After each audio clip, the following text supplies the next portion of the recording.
Good morning बच्चों। आज मैं थोड़ा विलम्ब से आया, इसलिए क्षमा चाहता हूं, क्योंकि आपका पहला क्लास था तो मैंने सोचा कुछ दूर दराज से आने वाले लोगों को अवसर दूं। कल से आप लोग 8-10 में जरूर आ जाइएगा। देखो, ये जो इस क्लास होता है इसका काफी इंतजार होता है बच्चों को, क्योंकि सब्जेक्ट एज अ होल जानने का अवसर इस क्लास में मिलता है बच्चों को। लेकिन एक दिलचस्प स्थिति यह होती है कि सब्जेक्ट एज अ होल इसमें मैं डिस्कस करता हूं, लेकिन बच्चे बिल्कुल ही बेसिक लेवल पर होते हैं, तो उनके साथ कम्युनिकेट करना भी इनिशियली मुश्किल होता है, क्योंकि अभी जब क्लास आप स्टार्ट कर रहे हो तब की मानसिकता, अब जब थोड़ा सा क्लास आप कर लोगे तो उसके बाद की मानसिकता और कोर्स फिनिश होने की मानसिकता, इसमें बड़ा अंतर आ जाता है। जब कोई बच्चा एक बार डिसाइड करता है कि हमें आईएएस की तैयारी करनी है, तो उसे लगता है कि हमने निश्चय ले लिया कि तैयारी करनी है, और मतलब है करनी है, और अगर तैयारी करनी है तो फिर सफलता होनी है। तो जो चलता है घर से, गार्जियन से आशीर्वाद लेकर, फाइनेंशियल सपोर्ट का आश्वासन लेकर, तो उसकी आंखों में एक बहुत बड़ा मतलब स्वप्न होता है। हालांकि इसमें मैं सारे बच्चों को ये चीज नहीं कहूंगा, क्योंकि इसमें भी कैटेगराइजेशन है। कुछ लोग दबाव के तहत भेजे जाते हैं, कुछ लोग विकल्पहीनता की स्थिति में आते हैं, कुछ लोग इसलिए आ जाते हैं कि जरा देखूं कि भारत का सबसे बड़ा एग्जामिनेशन कैसा है। लेकिन मैं मानकर चलता हूं कि अधिकतर जो बच्चे इस फील्ड में आते हैं तैयारी करने के लिए, इसमें 60% बच्चे जरूर इस उम्मीद से आते हैं कि हमें सफल होना है। जिसमें वो घर से चलते हैं उसमें मानसिकता ये होती है कि अगर हमने ठान लिया कि हमें क्वालिफाई करना है तो फिर क्वालिफाई करना है, और जब यहां उनको प्रक्रिया से गुजरना पड़ता है, क्योंकि सिद्धांत एक बहुत अलग चीज होती है और व्यवहार अलग, लेकिन जब उन्हें अध्ययन की प्रक्रिया से गुजरना होता है तो वास्तव में उसके उतार चढ़ाव, गर्मी ठंडा, दबाव, ये झेलना अपने आप में एक चुनौती होती है। 24 आवर्स में लोग कितनी बार निराश होते हैं और कितनी बार उत्साह में आते हैं। एक क्वेश्चन कुछ समझ में आ गया तो बहुत उत्साह में आ गए, थोड़ी बात समझ में नहीं आई तो फिर एक अनुत्साह की स्थिति आ गई। तो उसमें होता यह है कि जो बच्चे बड़ा ही स्ट्रॉन्ग डिटर्मिनेशन के होते हैं वो इसे पार कर ले जाते हैं, और जो बच्चे में डिटर्मिनेशन की कमी होती है और एक रोमांटिसिज्म के तहत आते हैं, जो पूरे यूपीएससी की तैयारी को बड़ी रोमानियत ढंग से देखते हैं, तो वो बच्चे नहीं उस दबाव को झेल पाते हैं, और फिर क्लास के मध्य उनका दिमाग डाइवर्ट करने लगता है, क्लास से एब्सेंट होने लगते हैं, बार बार घर जाने लगते हैं। तो पहले तो आपको यह तय कर लेना पड़ेगा कि भारत का सबसे बड़ा एग्जाम है, इसमें कठिन परिश्रम करना पड़ता है। और जाहिर है कि आप लोग इतने बच्चे नहीं हो, दुनिया में और किसी भी क्षेत्र में एक्सेलेंस लेने के लिए, चाहे वो एथलेटिक्स हो, चाहे वो क्रिकेट हो, चाहे वो वॉलीबॉल हो, फुटबॉल हो, कोई भी स्पोर्ट्स हो, इवन इंडोर गेम्स में भी बहुत रियाज करने की जरूरत पड़ती है। तो पहली तो अगर आप इस रोमांटिसिज्म के तहत आए हो तो मस्तिष्क से इस रोमांटिसिज्म को अलग कर दो कि हर कुछ इसी तरह खिलता खिलता रहेगा। इसमें एक आपको प्रक्रिया से गुजरना होगा, वो प्रक्रिया कठिन प्रक्रिया होगी, पहली चीज। दूसरी चीज कि आपके यूपीएससी की तैयारी में टोटल आप अंक देखेंगे तो आपका 4 पेपर जनरल स्टडीज 1000 मार्क्स के और 2 पेपर ऑप्शनल 500 मार्क्स के, तो 1500 मार्क्स हुए, और फिर आपका 250 मार्क्स के ऐसे पेपर, वो मिला के बनता है 1750 मार्क्स, 1750 मार्क्स। 2013 से पहले यूपीएससी में 2 ऑप्शनल पेपर 1200 मार्क्स के होते थे, और 2 ऑप्शनल पेपर और एक general studies paper, general studies subject एक होता था, उसके पेपर 2 होते थे, वो 600 मार्क्स के होते थे, दोनों मिलकर 1800 मार्क्स के बनते थे। फिर ऐसे पेपर होता था 200 मार्क्स के, तो 1000 मार्क्स के होते थे, 2000 मार्क्स के होते थे। और फिर इंग्लिश हिंदी कंपलसरी तो पहले से ही चला आ रहा है, जो चलता रहा है। तो उस समय बच्चों का पूरा ध्यान जीएस पर होता था। 2010 से पहले मुझे याद है कि 2011 में प्रीलिम्स का सिलेबस चेंज हुआ है। 2010 तक जो प्रीलिम्स का पेपर होता था, मुझे लगता है कि यूपीएससी ने एक टैक्टिकल मिस्टेक किया। कम से कम इंडिया जैसे देश में उसको सिंगापुर और मलाया के तर्ज को अडॉप्ट नहीं करना चाहिए था। अगर वो सीसेट लागू नहीं करता तो आज यूपीएससी में ज़्यादा टैलेंटेड बच्चे होते जो 2010 से पहले हो रहे थे। मैं तो आपको बताऊं कि मैं खुद ही अपने इसी हिस्ट्री सब्जेक्ट से अगर मैं टोटल काउंट करूं तो ऑल इंडिया टॉपर 1 to 10 में हम अभी तक 4 बच्चे दे चुके हैं, जो 3rd रैंक पर, 5th रैंक पर, 9th रैंक पर और 10th रैंक पर। और वो हिंदी माध्यम के बच्चे, हिस्ट्री से वो बच्चे थे। लेकिन जब 2013 के बाद जब सिनेरियो चेंज हुआ तो मुझे याद है 2013 में जब 107 रैंक पर संतोष कुमार राय हमारा हिंदी मीडियम का टॉपर वही था, लेकिन रैंक 107 था। उसके बाद फिर 2014 में कोई बच्चा उस रैंक पर 107 रैंक पर भी नहीं रहा। फिर उसके आगे हम आए तो फिर एक बच्चा 113वें रैंक पर गया, और फिर उसके आगे आए, मतलब बच्चे तो होते थे, कोई 555 रैंक पर, कोई 482 रैंक पर। दूसरी बात है कि जो वॉल्यूम ऑफ जो बच्चों का जो नंबर्स था, हमको याद है कि 2008-9 की बात कर रहा हूँ, 2009 में ही जयप्रकाश मौर्य का 9th रैंक हुआ था, और उसके बाद ही यूपीएससी में हिंदी माध्यम वालों को थोड़ा सा झटका लगना शुरू हुआ। इसलिए झटका नहीं लग रहा है कि माध्यम की गड़बड़ी। मैं फिर एक बार आपको बता दूं, माध्यम की कोई गड़बड़ी नहीं। माध्यम वाली बात आप दिमाग से निकाल दीजिए। अब अगर उसके कारण आप माध्यम चेंज करेंगे तो और भी बुरी स्थिति में पहुंच जाएंगे। जैसे मैं इंग्लिश मीडियम के बैच में पढ़ाता हूं तो कई बच्चे का आंसर हमारे पास ऐसा आता है जो I am just enquiring the matter कि भाई तुम लिख नहीं पा रहे हो अंग्रेजी में, और मैं तुम्हें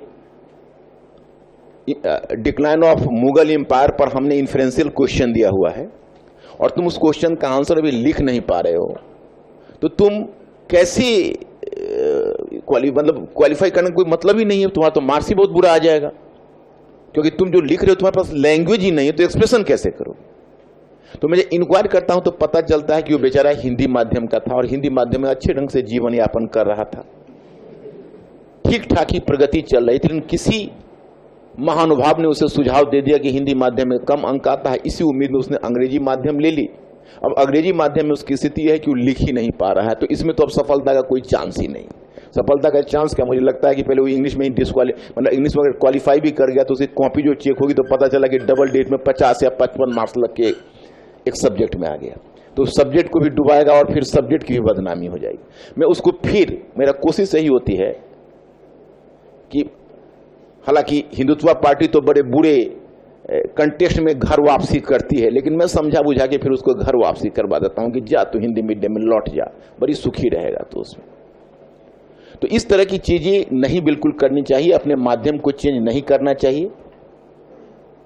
मैं खुद ही इस परिणाम को भुगत चुका हूं। मैं खुद इंग्लिश मीडियम में लिखता रहा था। जब यूपीएससी का प्रिपरेशन शुरू किया तो इंग्लिश लिटरेचर मेरा रहा था उसी उम्मीद में। अब यहाँ पर इंग्लिश में, हिस्ट्री में इंग्लिश में लिखता था, जीएस इंग्लिश में लिखा, और किसी ने मुझे हिंदी रखवा दिया सुझाव देकर, हिंदी साहित्य, और मैं वहाँ पर हमें मिस्टेक होने लगा। अब लैंग्वेज वहाँ हमारी कलम ही नहीं चल पा रही थी, मैं फंस गया। और आज तक उस दिन को कोसता हूं कि किस सिरफिरे ने हमें सुझाव दिया था। तो माध्यम चेंज करने का या एक माध्यम से दूसरे माध्यम में पकड़ने का बड़ा बुरा अंजाम होता है। इसलिए मैं आप लोगों को सजेस्ट करूंगा, जबकि हिस्ट्री और जनरल स्टडीज ये सब एरियाज मेरे मतलब बहुत ही स्ट्रांग एरिया था, एक ग्रे एरिया केवल वही रहा। तो मैं एक बात आपको बता रहा हूं कि माध्यम कोई अपने आप में समस्या नहीं बनती है। माध्यम आप हिंदी रखो और बोल्ड रहो, बिंदास रहो, कॉन्फिडेंस में रहो, किसी से दबो मत। मेरी बात चल रही थी, मैं 2 वर्ष पहले की बात बता रहा हूं। रिटायर्ड यूपीएससी के चेयरमैन थे, बलिया के थे। मैंने उनसे इसी तरह क्वेश्चन कर दिया, उनसे एक मीटिंग रखी कि भाई थोड़ा सा आइडियल हो यूपीएससी का। तो मैंने उनसे क्वेश्चन कर दिया कि लोगों का मानना है कि हिंदी माध्यम के वाले बच्चों के साथ भेदभाव होता है। तो उन्होंने वो बल्कि थोड़ा एज भी हो गया था, रिटायर हो गए थे, तो उस एज में और खास के इंटेलेक्चुअल्स में देखता हूँ कि बड़ा शॉर्ट टेम्पर्ड हो जाते हैं। अब पता नहीं बढ़ती उम्र के साथ शायद मैं भी हो जाऊंगा, हो भी गया हूँ, अब तुम ही लोग बताओ। तो वो काफी इरिटेट कर गए, उनके चेहरे पर साफ इरिटेटेड फेस बिल्कुल है। क्या बात कर रहे हैं आप, ये तो बिल्कुल आप यूपीएससी को बदनाम कर रहे हैं। आप कोचिंग वालों ने यूपीएससी को बदनाम कर रखा है, फिर पूरे कोचिंग वालों पर उतर गए। हमने कहा कि नहीं, बच्चों का ये मानना है, और मैं पीछे 2-4 वर्षों से ट्रेंड देख रहा हूं यूपीएससी में बच्चे इस तरह से। तो उन्होंने हमारे बड़ा बेबाक से कहा कि लैंग्वेज कोई प्रॉब्लम नहीं, मैं खुद हिंदी बेल्ट का हूं, मैं ठीक है, मैं खुद अंग्रेजी माध्यम में पढ़ा, बट मैं बलिया का हूं और बलिया एक हिंदी बेल्ट है, तो वहां पर कोई मतलब नहीं है कि कोई डिस्क्रिमिनेशन होने का। हम तो इंटरव्यू में उन्होंने कहा, इंटरव्यू में तो हम ये भी बोलते हैं कि यार तुम फ्रेंच में बोल जा, तुम जर्मन लैंग्वेज में बोल जा, कंटेंट तुम बोलना। ये लैंग्वेज का खेल बच्चों ने 2011 से पहले यही क्या बात थी कि 9वें रैंक तक भी, 3rd रैंक पर भी, 5th रैंक पर, 10th रैंक पर यही बच्चे गए थे। लेकिन अब उसके बाद उतने ऊंचे रैंक नहीं आते। हालांकि पिछले साल के रैंक में, इस साल तो 146 गया हिंदी मीडियम वाला, जो सबसे टॉप था, लेकिन पिछले बार के इसमें 31 रैंक पर, 33 रैंक पर भी तो था। 31 रैंक पर हिस्ट्री वाला था, 33 रैंक पर हिंदी साहित्य वाला था, और 88 रैंक पर फिर मेरा ही स्टूडेंट हेमंत सती था। तो ऐसा नहीं है कि हिंदी वालों का सिलेक्शन नहीं होता है या कम होता है, इस बात को आप दिमाग में ये कर लो। मुख्य समस्या आती है कि जब वो सीसेट इंट्रोड्यूस किया, जैसे पहले क्या होता था कि जो प्रीलिम्स का पेपर होता था उसमें 300 मार्क्स के होते थे ऑप्शनल और 150 मार्क्स के होते थे जनरल स्टडीज। ओके, तुम लोग को यूपीएससी की तैयारी के बारे में आज जितनी भी क्वेरीज करनी हो वो कर लेना, क्योंकि उसके बाद मैं फिर टॉपिक पर आऊंगा।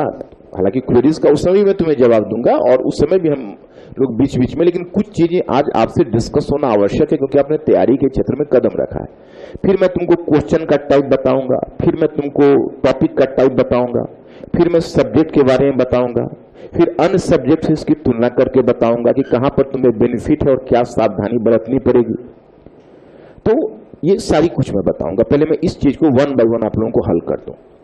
तो फिर बात आती है कि भाई उस समय क्या होता था कि 300 मार्क्स की हिस्ट्री होते थे और 150 ऑप्शनल होते थे और 150 मार्क्स के होते थे जनरल स्टडीज। तो उसमें मेरी रणनीति होती थी कि बच्चों को प्रीलिम्स में ही इतना वाइडली करवा देता था उनको कि वो जब जाके वहां पेपर देते थे तो पता चलता था कि ऑप्शनल में ही उनकी इतनी मार्किंग हो गई कि जनरल स्टडीज में अगर उनकी कम भी मार्किंग होती थी तो दोनों को मिला के जीएस में डिस्क्वालीफाई मत करो। और डिस्क्वालीफाई का एक उन्होंने स्केल बनाया हुआ था, पैमाना बनाया हुआ था। उस पैमाने को वो समय समय पर उसको बदलते थे। कभी उस पैमाने को ऊंचा ले जाते थे जब जिस साल मार्किंग ज्यादा होती थी, कभी नीचे ले जाते थे। तो बल्क में प्रीलिम्स का मुझे याद है कि इसी स्टडी में एक समय था कि 170-175 मिस्टर आशुतोष साहब को बताएंगे कि बच्चों का एकदम हुज्म लगता था, और जब पेपर होता था तो चारों तरफ मार्केट में मेरे ही बच्चे दिखते थे। उसके बाद जब मेंस का जब पेपर होता था 39-40 इन्हीं बच्चों को यहीं बैठा कर इंटरव्यू का मैं क्लास लेता था।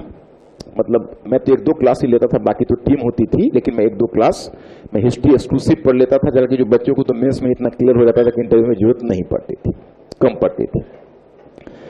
और उसके बाद जो फाइनल सिलेक्शन आता था तो फाइनल सिलेक्शन में मान ली अगर 39 अगर 40 अगर इसमें है तो फाइनल सिलेक्शन में 17, 18, 19 इस तरह से फाइनल सिलेक्शन का डेट आ जाता था। हुआ ऐसा कि जब से उन्होंने सीसेट इंट्रोड्यूस किया तो सीसेट इंट्रोड्यूस करने के बाद जो बेटर क्वालिटी के बच्चे थे जो मेंस में काफी तैयार थे वो बच्चे इधर फेल कर गए, और जो बच्चे मेंस में तैयार नहीं थे, जो एसएससी की तैयारी कर रहे थे, बैंकिंग की तैयारी कर रहे मतलब तैयारी कर रहे थे, वो बैंक पीओ की तैयारी कर रहे थे, उसे बल्क में सेलेक्ट होकर आ गए प्रीलिम्स में। अब जब प्रीलिम्स में तैयार हुए तब उनको लगा, पहले तो बड़ी, जब प्रीलिम्स में पहले दिन सफलता मिलती है तो एक रात तो नींद नहीं आती है खुशी के मारे। सब इन्फॉर्मेशन लोग अपने जगह जगह मैसेज करते हैं, हम लोग के समय लोग लेटर लिखते थे, आप लोगों के समय लोग मैसेज करते हैं और लिखते हैं, उसको चारों तरफ से वाहवाही मिल जाती है। और तब 2 दिनों के बाद टेंशन शुरू होता है सिलेबस देखने के बाद कि अब क्या, इसके बाद क्या। और दुर्भाग्यजनक स्थिति यह होती है कि जहां आप प्रीलिम्स क्वालिफाई करेंगे, गार्जियन और आपके जो संबंधी है वो आपके फाइनल सिलेक्शन से लेकर शादी तक का प्रोग्रामिंग कर देंगे। अब आपको बीच में बोलने की हिम्मत नहीं पड़ेगी कि भाई ये पहला एग्जाम है, इसके बाद अभी 2-2 सीढ़ियां हमें पार करनी है, और अभी दिल्ली दूर है कहने की हिम्मत नहीं पड़ेगी, क्योंकि उनका उत्साह ऐसा होगा, पता चला कि आपके जो पिताजी हैं वो आपके चाचा जी को जलाने के लिए बार बार बोल रहे हैं, और आपको ये लग रहा है कि अभी तो चाचा जी को हमारे पिताजी जला रहे हैं, लेकिन कल को चाचा जी जलाएंगे जब हम फेल कर जाएंगे तो। लेकिन आप इस स्थिति को बोल नहीं पाते हो, ये बड़ा दुखद स्थिति होती है। और जब वो बच्चे मेंस में आते हैं तो मेंस के लिए तैयार नहीं, तो असली लड़ाई तो मेंस में होती है। तो दुर्भाग्यजनक चीज है कि पहले गेट पर ही लोग मारामारी कर रहे हैं। पहला गेट तो टूटना ही चाहिए, और असली मारामारी तो दूसरे गेट पर होनी है, जो मेंस का गेट है।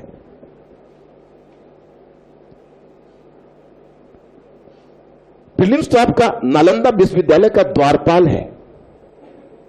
नालंदा विश्वविद्यालय में एक परंपरा थी कि कोई स्टूडेंट अगर एडमिशन लेने के लिए आता था तो प्राचार्य से तो उसकी मुलाकात ही नहीं हो सकती थी। पहले प्रवेश द्वार पर एक द्वारपाल खड़ा होता था, और वो संबंधित बच्चों से जो होते थे उनसे वो 5 क्वेश्चन करता था कि आप दाखिला के लिए आए हो तो आप मेरे प्रश्नों का पहले जवाब दो। अगर 5 प्रश्नों का जवाब दे दिया तब वो हट जाता था, कहता था जाइए।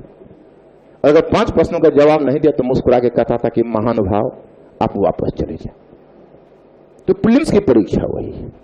अब जब वो प्रीलिम्स हट जाएगा, कहेगा जाइए, तब आपकी मारामारी मेंस में शुरू होगी, जिसका एक बहुत बड़ा एरिया आपके लिए रखा हुआ है। अब इसमें जो आपका ऑप्शनल पेपर है, लोग समझते हैं, क्योंकि मैं खास के देखा कि 2013 से पहले बच्चों का बल ऑप्शनल की तैयारी पर होता था, और 2013 के बाद बच्चों का बल जीएस की तैयारी पर हो गया। अब जीएस की तैयारी एक ऐसा मेस्मरिज्म बन गया है कि बड़ी बड़ी कंपनीज आ गई, बड़े बड़े वायदे आ गए, बड़े बड़े इंफ्रास्ट्रक्चर आ गए, बड़े बड़े स्लोगन आ गया, बड़े बड़े एडवर्टीजमेंट आ गए। अब स्थिति यह हुई कि जनरल स्टडीज की तैयारी में जो बच्चे जाते हैं उनका जितना तेल होता है वो जीएस की तैयारी में ही खर्च हो जाता है। जीएस के बाद न वह सोचने की स्थिति में रह जाते हैं, न एग्जाम देने की स्थिति में रह जाते हैं, न ऑप्शनल की स्थिति में रह जाते हैं। तब तक उनको बोधिसत्व मिल जाता है और फिर वो पैकअप होकर घर चले जाते हैं। तो इसी बीच उनको इतना खट्टा मीठा स्वाद पड़ता है। जिस स्टडी में 10 टीचर चारों तरफ से आके पढ़ाते हैं, उनकी स्थिति एक ऐसे तबले की तरह हो गई जिसको 10 हाथों से बजने के बाद आवाज निकलना ही बंद हो जाता है। तो यहां मैं आपको कहना चाहूंगा कि जनरल स्टडी में एक मार्क्स का पैमाना बन गया है कि आप अगर खराब परफॉर्मेंस करेंगे तो 60 से 70 एक पेपर में, कभी कभी 50 भी, और अगर अच्छा परफॉर्मेंस करेंगे तो 90, 100, और बहुत अच्छा परफॉर्मेंस करेंगे तो 110। तो अमूमन बच्चों का जो परफॉर्मेंस का लेवल है वो है 300, 350, 340 से लेकर और 400 के बीच अच्छे बच्चों का परफॉर्मेंस वैरी करता रहता है। मतलब वहां बच्चों में 50 से 60 मार्क्स का फर्क होता है। अब आती है बात ऑप्शनल पेपर पर। ऑप्शनल पेपर 500 मार्क्स का है, लेकिन वहां जो बच्चों का ऑन द एवरेज जीएस से आप देखेंगे तो वहां पर बच्चों का जो अच्छे बच्चे उनका परफॉर्मेंस क्योंकि पिछले साल से थोड़ा रिलैक्स किया है, क्योंकि आप अगर जनरल स्टडी अगर आप यूपीएससी का इंस्ट्रक्शन देखोगे तो यूपीएससी ने तैयारी के मध्य में 2 इंस्ट्रक्शन दिया था। एक यूपीएससी का कहना है कि you will not be awarded the marks for superficial knowledge. आपको सतही ज्ञान के लिए अंक नहीं मिलेंगे। यूपीएससी का एक इंस्ट्रक्शन ये है। यूपीएससी का दूसरा इंस्ट्रक्शन है कि economy in the language is going to be awarded. अगर मतलब आपके शब्दों का में सामर्थ्य ज्यादा है, शब्द सामर्थ्य आपके ज्यादा है, आपकी भाषा में हैंडराइटिंग नहीं, आपकी भाषा में अगर अभिव्यक्ति बेहतर है तो आपको बेहतर अंक मिलेंगे। ये 2 उसका प्रोमिस है। शुरू में 2013 के बाद तो यूपीएससी ने बड़ी बुरी स्थिति कर दी। इतना टाइट मार्किंग किया जनरल स्टडीज और ऑप्शनल पेपर दोनों में कि बच्चों की मार्किंग तो धरातल पर आ गई, लेकिन उसी में सिलेक्शन होता था। क्योंकि आप अगर 100 मार्क्स भी कर दोगे तो आखिर कोई बच्चा 100 लाएगा, कोई 80 लाएगा, तो 100 वाले का सिलेक्शन होगा, क्योंकि वहां पर तो कोई इस तरह का मिनिमम पैमाना है नहीं, तो बच्चों का सिलेक्शन होता। अंत में यूपीएससी को सुबुद्धि ये आई कि पिछले साल उसने मार्क्स को थोड़ा रिलैक्स कर दिया, क्योंकि यूपीएससी ने एक गलती यह की थी कि जैसे इंडिया का जो शिक्षा पद्धति है उससे अलग आप अपनी दुनिया नहीं बसा सकते। इंडिया की शिक्षा पद्धति के दायरे को आपको समझना पड़ेगा। यूपीएससी के जो क्वेश्चंस होते हैं वो इतने इन्फ्लुएंशियल होते हैं कि कोई बच्चा आ रहा है और 6 महीना में वो तैयारी कर रहा है, तुम लोग तो चलो तुम लोग सेट करके आते हो कि चलो हमें सर अब बताइए कितने समय में इसकी तैयारी हो जाएगी। ये काम हमारे लिए कितना कठिन है बच्चों, ये मैं तब शेयर कर पाऊंगा जब तुम लोग पूरी कक्षा करोगे। तैयारी दो तरह की होती है, एक तरह की होती है कि चलो हल्की फुल्की कहानी, हल्की फुल्की सतही ज्ञान देकर टॉपिक समाप्त करके बच्चों को 2.5-3 महीने में छुट्टी कर दी, दूसरे बैच के बच्चे को बुला लिया। वो बच्चा यूपीएससी में आज खड़ा ही नहीं हो सकता है, कोई भी विषय हो, क्योंकि 2013 के बाद जो क्वेश्चन है उसको सतत कॉम्प्लेक्स बनाते गए, क्वेश्चन को सतत इन्फेरेंशियल बनाते गए। कोई सीधे तौर पर क्वेश्चन को, कोई क्वेश्चन ऐसा है ही नहीं कोई बच्चे सीधे तौर पर क्वेश्चन को पढ़े और क्वेश्चन का आंसर कर दे, ऐसा संभव ही अब नहीं। तो अब मतलब हुआ कि जनरल स्टडीज पेपर, तो जनरल स्टडीज पेपर में पिछले साल उन्होंने मार्क्स रिलैक्स किया, ऑप्शनल भी रिलैक्स किया। तो अभी तत्काल ऑप्शनल में पैमाना चल रहा है कि आप 275 से लेकर 300 समथिंग तक अच्छे बच्चे मार्क्स ला सकते हैं, और जो अच्छे बच्चे नहीं उनका तो छोड़ो, तो फिर गिर के 220 पर भी रह सकते हैं, 225 पर भी रह सकते हैं। अब आती है, तो इसका मतलब है कि ऑन द एवरेज आप अपने ऑप्शनल पेपर में 2 पेपर में 60 से 70 मार्क्स का लीड ले सकते हैं, जीएस में आप 50 मार्क्स का लीड ले सकते हैं, तो ऑप्शनल पेपर में आप 70 मार्क्स का लीड ले सकते हैं। यह आपका एक बड़ा ही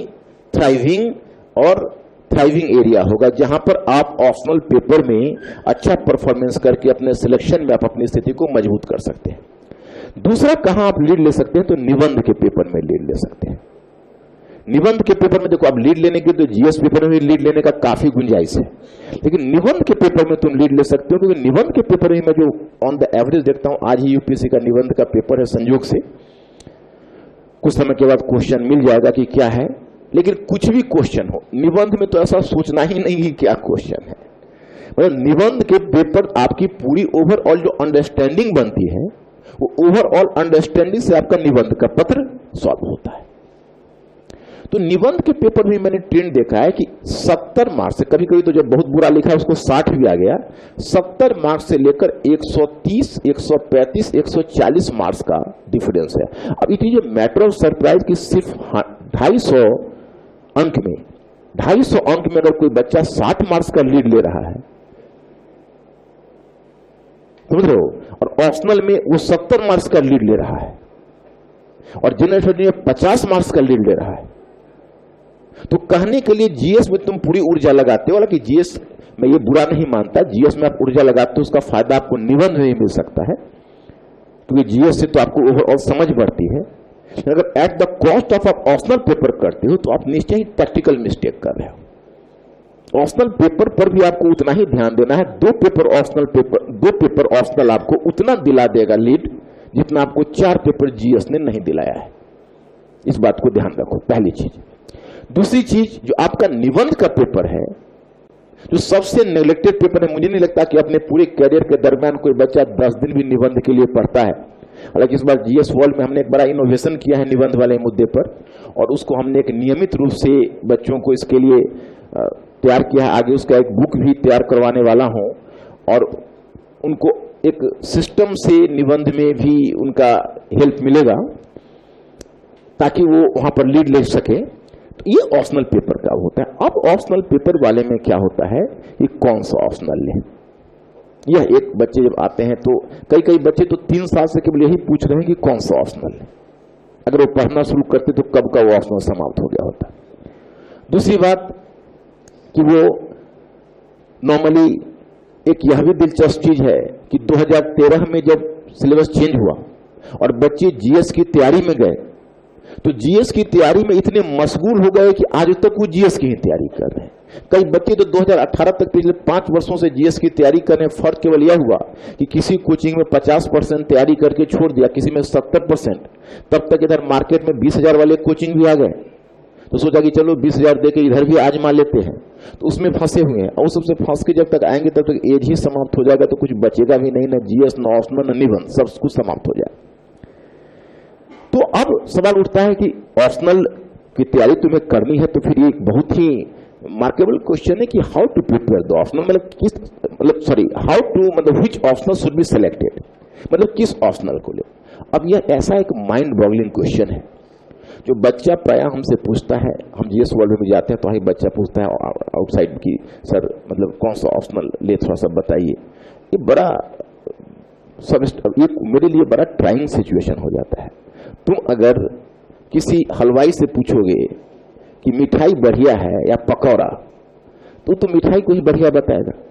तो मुझे तो सबसे अच्छा ऑप्शनल हिस्ट्री लगता है, तो मैं तो हिस्ट्री ही बताऊंगा। अब मैं बताऊंगा तो समझेगा कि ये मार्केटिंग कर रहे हैं अपने सब्जेक्ट का। अब तुम लोग चूंकि आ चुके हो हिस्ट्री के हो, इसलिए मैं तुम लोगों से बात कर रहा हूं। मैं उन बच्चों की बात कर रहा हूं जो नॉन हिस्ट्री के। तो अब वो हमसे पूछता है तो हम प्राय यही कह देते हैं। कोई बच्चा, नया बच्चा आता है, पूछता है कौन सा ऑप्शन, तो मैं यही कह देता हूं कि देखो भाई, तुम अपनी रुचि को देखो। हालांकि ये क्वेश्चन भी इतना टिकलिश है कि अपनी रुचि को देखो, ये भी एक खतरनाक प्रश्न है। रुचि थोड़ा नॉलेज से जगता है। अब जो किसी को पता ही नहीं तो रुचि कैसे जगेगी। मैं अपनी बात बताऊं आपको कि मैथमेटिक्स में मेरी रुचि कभी नहीं जगी, और रुचि नहीं जगी इसके लिए सब्जेक्ट उत्तरदायी नहीं था। बचपन में गुरुजी मिल गए और उन्होंने मुझे इतना टॉर्चर मैथमेटिक्स में कर दिया कि मैं मैथमेटिक्स से ही डर गया। और मैं ईश्वर से शुक्र मना रहा हूं कि मैं सीसेट के युग में पैदा नहीं हुआ, नहीं तो मैं तो सीसेट में मैथ बना ही नहीं पाता। यूपीएससी में स्टैटिस्टिक्स की जो बात होती थी तो 45 मार्क्स में स्टैटिस्टिक्स में 5 मार्क्स बना के 40 मार्क्स बिल्कुल छोड़ देता था, ट्राई नहीं करता था। हम लोगों के टाइम में स्टैटिस्टिक्स होता था, फिर भी फर्स्ट पेपर में हमको बहुत बढ़िया मार्क्स आता था। कारण तो वहां हिस्ट्री था, हिस्ट्री कल्चर 125 मार्क्स के होते थे, करेंट होता था, और हिस्ट्री कल्चर, करेंट और स्टैटिस्टिक्स 3 पार्ट होता था। फर्स्ट पेपर हम लोग के समय 2 पेपर होता था। तो अब उसमें क्या होता था कि फर्स्ट पेपर में सबका छूटना ही छूटना था, मतलब कितना भी आप फास्ट हो तो क्वेश्चन छूटना ही था। तो जब पेपर होता तो एक दूसरे से इशारा करके पूछते कितना, मतलब कितना छूटा, तो उधर तो इशारा करते 30 है ना, 3 उंगली 30, कोई कहता था यार 40, कोई कहते थे 50, और कोई कहते थे छोड़िए भाई हमें तो 125 मार्क्स का छूट गया। तो ये न बताती थी, तो हम पहले ही 40 मार्क्स का बलिदान कर देते थे। अब कहोगे 45 मार्क्स के स्टैटिस्टिक्स 5 मार्क्स में क्या लिखता था, तो एक उसमें लॉजिकल टाइप का क्वेश्चन होता था। एक महिला थी जिसके कपड़े का नाप लेते हुए दर्जी ने कहा कि आपकी लंबाई की तुलना में आपकी मोटाई कुछ अधिक है, माने आपकी मोटाई की तुलना में लंबाई आपकी कम है, तो इस पर आपका क्या विचार है। तो भाई लंबाई तो वेरिएबल नहीं है ना, वो महिला तो अपने को खींच नहीं पाएगी ऊपर। हाँ, लंबाई की तुलना में मोटाई ज्यादा हो सकती है, लेकिन मोटाई की तुलना में लंबाई कैसे कम होगी, समझ लो कि नहीं। तो उसी को लिख देते थे, 5 मार्क्स खुश हो जाते थे कि चलो भाई ये मैंने लिख दिया, और बाकी जितना स्केल और प्रकार वाला होता था उसको मैं छूता ही नहीं था। फिर भी मुझे फर्स्ट पेपर में सबसे ज्यादा मार्क्स आता था। तो मैं एक एग्जाम्पल के तौर पर आपको बता रहा हूं कि मैथमेटिक्स में मेरी रुचि इसलिए नहीं जगी क्योंकि मुझे शिक्षक उस तरह का नहीं मिला। विषय में रुचि जगाने के लिए पहले कुछ प्रैक्टिस और कुछ वर्क की जरूरत पड़ती है। उसके लिए उसका बैकग्राउंड बनाना पड़ता है, उसके लिए उसको समझ को डेवलप करना पड़ता है। तो अब रुचि वाली बात तो उसके बाद आएगी। अब तुमको मैं ये बताना चाहूंगा कि जैसे देखो अब हिस्ट्री है, तो हिस्ट्री बेनिफिशियल क्यों है, या अगर आपके मन में यह भाव आएगा कि हम हिस्ट्री सब्जेक्ट रखें, तो हिस्ट्री का एडवांटेज क्या क्या है वो पहले मैं आपके साथ डिस्कस कर दूं। आप लोग बड़े लाभप्रद स्थिति में हो कि आपने ये विषय रखा, क्योंकि पहले अब सारे विषय का मैं आपको बता देता हूं कि बस चॉइस क्या है। एक सब्जेक्ट हिस्ट्री है, दूसरा ज्योग्राफी है, तीसरा पॉलिटिकल साइंस है, चौथा सोशियोलॉजी और 5वां हिंदी साहित्य।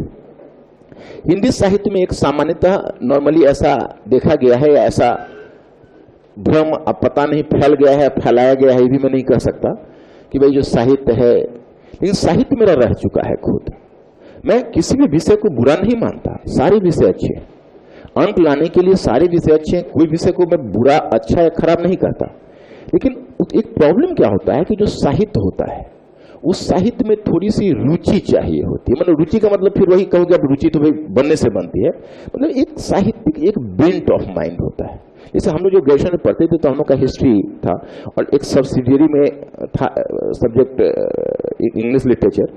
तो एक बच्चा था जो हिस्ट्री में बहुत ही अव्वल पास करता था, इंग्लिश लिटरेचर में उसको क्रॉस लग जाता था, और यूनिवर्सिटी में जो नेक टू नेक फाइट चल रहा था बच्चों में कॉम्पिटिटिव में, वो भी एक बच्चा था। 5 बच्चा यूनिवर्सिटी लेवल पर फाइट चल रहा था कि यूनिवर्सिटी का टॉपर बनेगा तो इसी 5 में कोई एक बनेगा। तो उसमें वो बच्चा क्या होता था कि वो दब जाता था हम लोगों से इंग्लिश लिटरेचर में, और जो हिस्ट्री ऑप्शनल था उसमें नेक टू नेक फाइट वो भी देता था। तो एक दिन हमने उससे पूछा कि यार तुम तो इतने अच्छे हो, तुम हिस्ट्री में इतना बढ़िया कर रहे हो, तो इंग्लिश लिटरेचर में ऐसा क्यों? तो हमको बोला कि देखिए ऐसा है कि फूल खिलते हैं, भौरे मर्राते हैं, और चिड़िया चहचहाती है तो मेरे दिल में कुछ होता नहीं। जैसे अब हम लोग वर्ड्सवर्थ के पोएम पढ़ते थे, शेली के पढ़ते थे, तो अब शेली के ही पढ़े तो we look before and after and pine for what is not, our sweetest laughter some pain is fraught, our sweetest songs are those that tell of saddest thoughts. तो उसमें बह जाते थे, यार शेली क्या कहा, और उसको लगता था कहा तो क्या। तो उसमें क्या होता है, ये व्याख्या लिखनी जो पड़ती है, या साहित्य में जैसे इतिहास में अगर फ्रांस की क्रांति हुई तो हुई, पॉलिटिकल साइंस में है कि अगर ये घटना हुई, प्रेसिडेंट के ये कार्य है तो हुए, या मार्क्स यह बोला, या मार्क्सिज्म यह कहता है, रूसो यह कहता है, या लॉक यह कहता है, तो जो कहता है वो कंक्रीट आता है। साहित्य में कंक्रीट नहीं होता है, कविताएं होती है, गद्य होते हैं, उसका पाठ निकाल के रखता है, जिस पर सोच के खुद लिखना पड़ता है। और इस बाजार में वैसे बच्चे हमको दिखते नहीं हैं जो साहित्य के साथ जस्टिस कर सके। दूसरा है कि अब, लेकिन हाँ, जिनको रुचि है, जो चाहते हैं, जो ये कर सकते हैं, इस कॉम्प्लिकेशंस को समझते हैं। मैं केवल ये कहना चाहता कि अंध दौर में बच्चे जो पढ़ के जो ले रहे हैं, उस अंध दौर में पढ़ के लेने का परिणाम सामने नहीं आएगा। आप लोग भी इसी मुखर्जी नगर में रहोगे, आप लोग भी देखोगे 1.5 साल के बीच। तो दुर्भाग्यजनक स्थिति यह है कि ज्यादा से ज्यादा बच्चे अगर मेंस के पेपर लिखते तब दूध का दूध और पानी का पानी हो जाता कि क्या होता है। लेकिन वो बच्चे चूंकि मेंस तक पहुंच ही नहीं पाते हैं, तो शेक्सपियरियन त्रासद नायक की तरह यही सोचते रहते हैं कि अगर मैं प्रारंभिक परीक्षा क्वालिफाई कर गया होता तो मैं इसमें इतना मार्क्स ले आता, और यही विश के साथ वो दिल्ली से विदा हो जाते हैं। अन्यथा अगर एक बार वो मेंस का पेपर देते तो फिर दूध का दूध और पानी का पानी हो जाता। हमारे यहाँ ही दोनों तरह के बच्चे थे, हमने इन दोनों तरह के बच्चों को देखा है। खैर एनीवे, अब आपको हिस्ट्री में क्या क्या एडवांटेज है मैं बताता हूँ। इसमें एक देखो, एक क्या है कि इसमें बैकग्राउंड नॉलेज की जरूरत नहीं है आपको। जैसे आप साइंस से आते हो, कॉमर्स से आते हो, टेक्नोलॉजिकल एजुकेशन से आते हो, जैसे आप हमारा ऑफिस में भी देखोगे तो बहुत सारे फोटोग्राफ्स आपको मिलेंगे। इन फोटोग्राफ्स में अधिकतर फोटोग्राफ्स वैसे हैं जो इंजीनियर हैं, जो साइंस वाले हैं। मिस्टर आशुतोष भी जानते हैं, तो अब मुझे लगता है कि 2005 से हमारे साथ हैं, और 2001 से ही हमारे साथ हैं। तो एक लंबे अंतराल तक ये लोग भी इस चीज को देख रहे हैं कि यहाँ पर कितने, आज भी हम जब जाते हैं इसमें तो हम देखते हैं तो अधिकतर साइंस का बैकग्राउंड का बच्चा, इंजीनियरिंग का बैकग्राउंड का बच्चा इस सब्जेक्ट को लेकर आगे बढ़ा और किया। तो इसमें एज सच बैकग्राउंड नॉलेज की जरूरत नहीं है। पहला एडवांटेज इसमें यही है, जहां से आप शुरू करोगे वहीं से आपका शुरू हो जाएगा। दूसरी बात है कि अधिकतर ह्यूमैनिटीज पेपर में तुम देखोगे कि फर्स्ट पेपर थिंकर्स और थॉट का होता है, जिसमें थिंकर्स होते हैं, थॉट होते हैं। अब जैसे एक सब्जेक्ट को लोक प्रशासन, बहुत अच्छा सब्जेक्ट रहा, बहुत समय तक चलता भी रहा, करता भी रहा, लेकिन 91 अच्छा तो इस सब्जेक्ट, लेकिन इधर विगत 4-5 वर्षों से आपने देखा कि उस सब्जेक्ट का थोड़ा सा मतलब ये हो गया, बच्चे उससे भागने लगे। हालांकि मैं उसके लिए सब्जेक्ट को उत्तरदायी नहीं ठहराता, और मैं ये नहीं कहता कि सब्जेक्ट, उस सब्जेक्ट के साथ त्रासदी ये हुई कि उस सब्जेक्ट में अधिकतर रिसर्च जो होता है वो फॉरेन कंट्रीज में होता है, और वहां से रिसर्च आता है और लेटेस्ट से लेटेस्ट नॉलेज की जरूरत पड़ती है। लेकिन मुझे नहीं लगता कि बाजार में, हमें लगता है कि उसके साथ जस्टिस नहीं हो पाया। मतलब जो होना चाहिए था अध्यापन, जिस स्तर का वो लोक प्रशासन में, वो स्तर का अध्यापन नहीं हो पाया, जिस वजह से उस सब्जेक्ट का थोड़ा सा पोजीशन खराब हुआ। अन्यथा नहीं होना चाहिए था, क्योंकि वहां पर एग्जामिनर तो डिस्क्रिमिनेशन करते नहीं, वो तो सभी सब्जेक्ट को मार्क्स देंगे। फिर उसके बाद पॉलिटिकल साइंस को लो, तो अब जैसे बच्चों का क्या हुआ कि संजोग से टीना ढाबी जो फर्स्ट टॉपर है वो पॉलिटिकल साइंस की हो गई, तो एक बच्चों की बात है इस बार जैसे 146 पर सोशियो का बच्चा हिंदी मीडियम का था, तो बहुत सारे बच्चों को लगा अरे सोशियो में ही इस तरह का, कुछ भी ऐसा नहीं। आप पूरे पेपर को देखोगे तो अगर थिंकर्स और थॉट का जो पेपर है फर्स्ट पेपर, वो हिंदी माध्यम का बच्चा संभाल ही नहीं पाता। और सबसे बड़ी बात यह है कि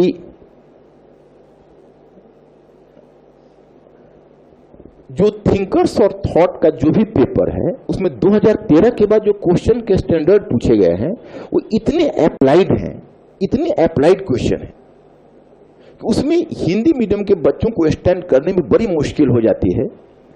मैं आपको क्या बताऊं, अगर ये तो संयोग की बात है, आश्चर्य की बात है और संयोग की बात है कि आप लोग मार्कशीट बाजार में नहीं देखते। अगर मार्कशीट बाजार में देखते तो फिर आपको असलियत का पता चल जाता।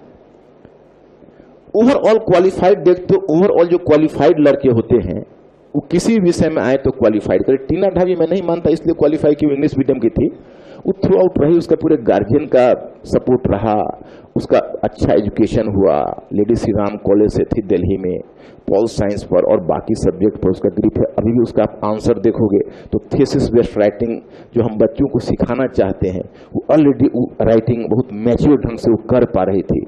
अब उसी सब्जेक्ट को कोई दूसरा बच्चा लेगा जिसके पास एक्सप्रेशन नहीं है तो वो बच्चा उस सब्जेक्ट में वैसा नहीं कर पाएगा, वो परफॉर्मेंस उतना वो तरह का होने का सवाल ही नहीं है। तो ये अंध दौर है, जिस सब्जेक्ट से टॉपर निकल जाते हैं, जैसे 3-4 वर्ष पहले ज्योग्राफी से टॉपर निकले तो बच्चे उसमें भीड़ लगा दिए। आज नौबत क्या है आप लोग अच्छी तरह से जान रहे हो। हिस्ट्री में क्या है कि ये सब्जेक्ट एवरग्रीन सब्जेक्ट है, इसका अपना आज से नहीं, सुभाष चंद्र बोस और सत्येंद्रनाथ टैगोर के समय से ही रहा है और अपने ढंग से अपनी गति में चलता रहा है। कोई बैकग्राउंड नॉलेज की जरूरत नहीं, किसी बैकग्राउंड का लड़का इस सब्जेक्ट को ले सकता है। दूसरी बात, आपका जीएस में बहुत बड़ा एडवांटेज है इसका। कहोगे जीएस का एडवांटेज, जैसे आप पहले प्रीलिम्स के ही क्वेश्चन को लो, पिछली बार तो बड़ा लाभप्रद स्थिति में थे प्रीलिम्स के क्वेश्चन में, क्योंकि पिछली बार 22 क्वेश्चन प्रीलिम्स की हिस्ट्री से आए थे। नॉर्मली 22 तो नहीं आते हैं, पिछली बार 22 आ गए, अन्यथा आपको इसमें 15 से 17 क्वेश्चन हिस्ट्री कल्चर मिला के आपको हर साल दिखेंगे। इस बार 22 क्वेश्चन थे। कई बार क्या होता है किसी किसी को अपग्रेड करवाते हैं, और पिछले 2-3 साल से आपने देखा होगा जैसे ज्योग्राफी के क्वेश्चन को बिल्कुल नदारद कर दिया है। अब जो भी क्वेश्चन पूछते हैं तो इन्वायरमेंट पर पूछते हैं, इकोलॉजी इन्वायरमेंट के ऊपर पूछते हैं, तो वो हर साल उनका अपना ये होता रहता है। तो अच्छा, इतना ही नहीं बल्कि शुरू से ही आप अगर आप देखोगे तो प्रीलिम्स में आपको हिस्ट्री के क्वेश्चन 15 से 17 क्वेश्चन आपको हिस्ट्री के हर साल मिलेंगे, और बाकी क्वेश्चन करेंट से हो जाता है। जैसे इन्वायरमेंट का है तो भी करेंट से है, पॉलिटी का भी क्वेश्चन पूछते हैं तो करेंट से, इकोनॉमिक्स के क्वेश्चन तो कंप्लीटली करेंट से पूछते हैं, आपने देखा होगा करेंट इकोनॉमी से।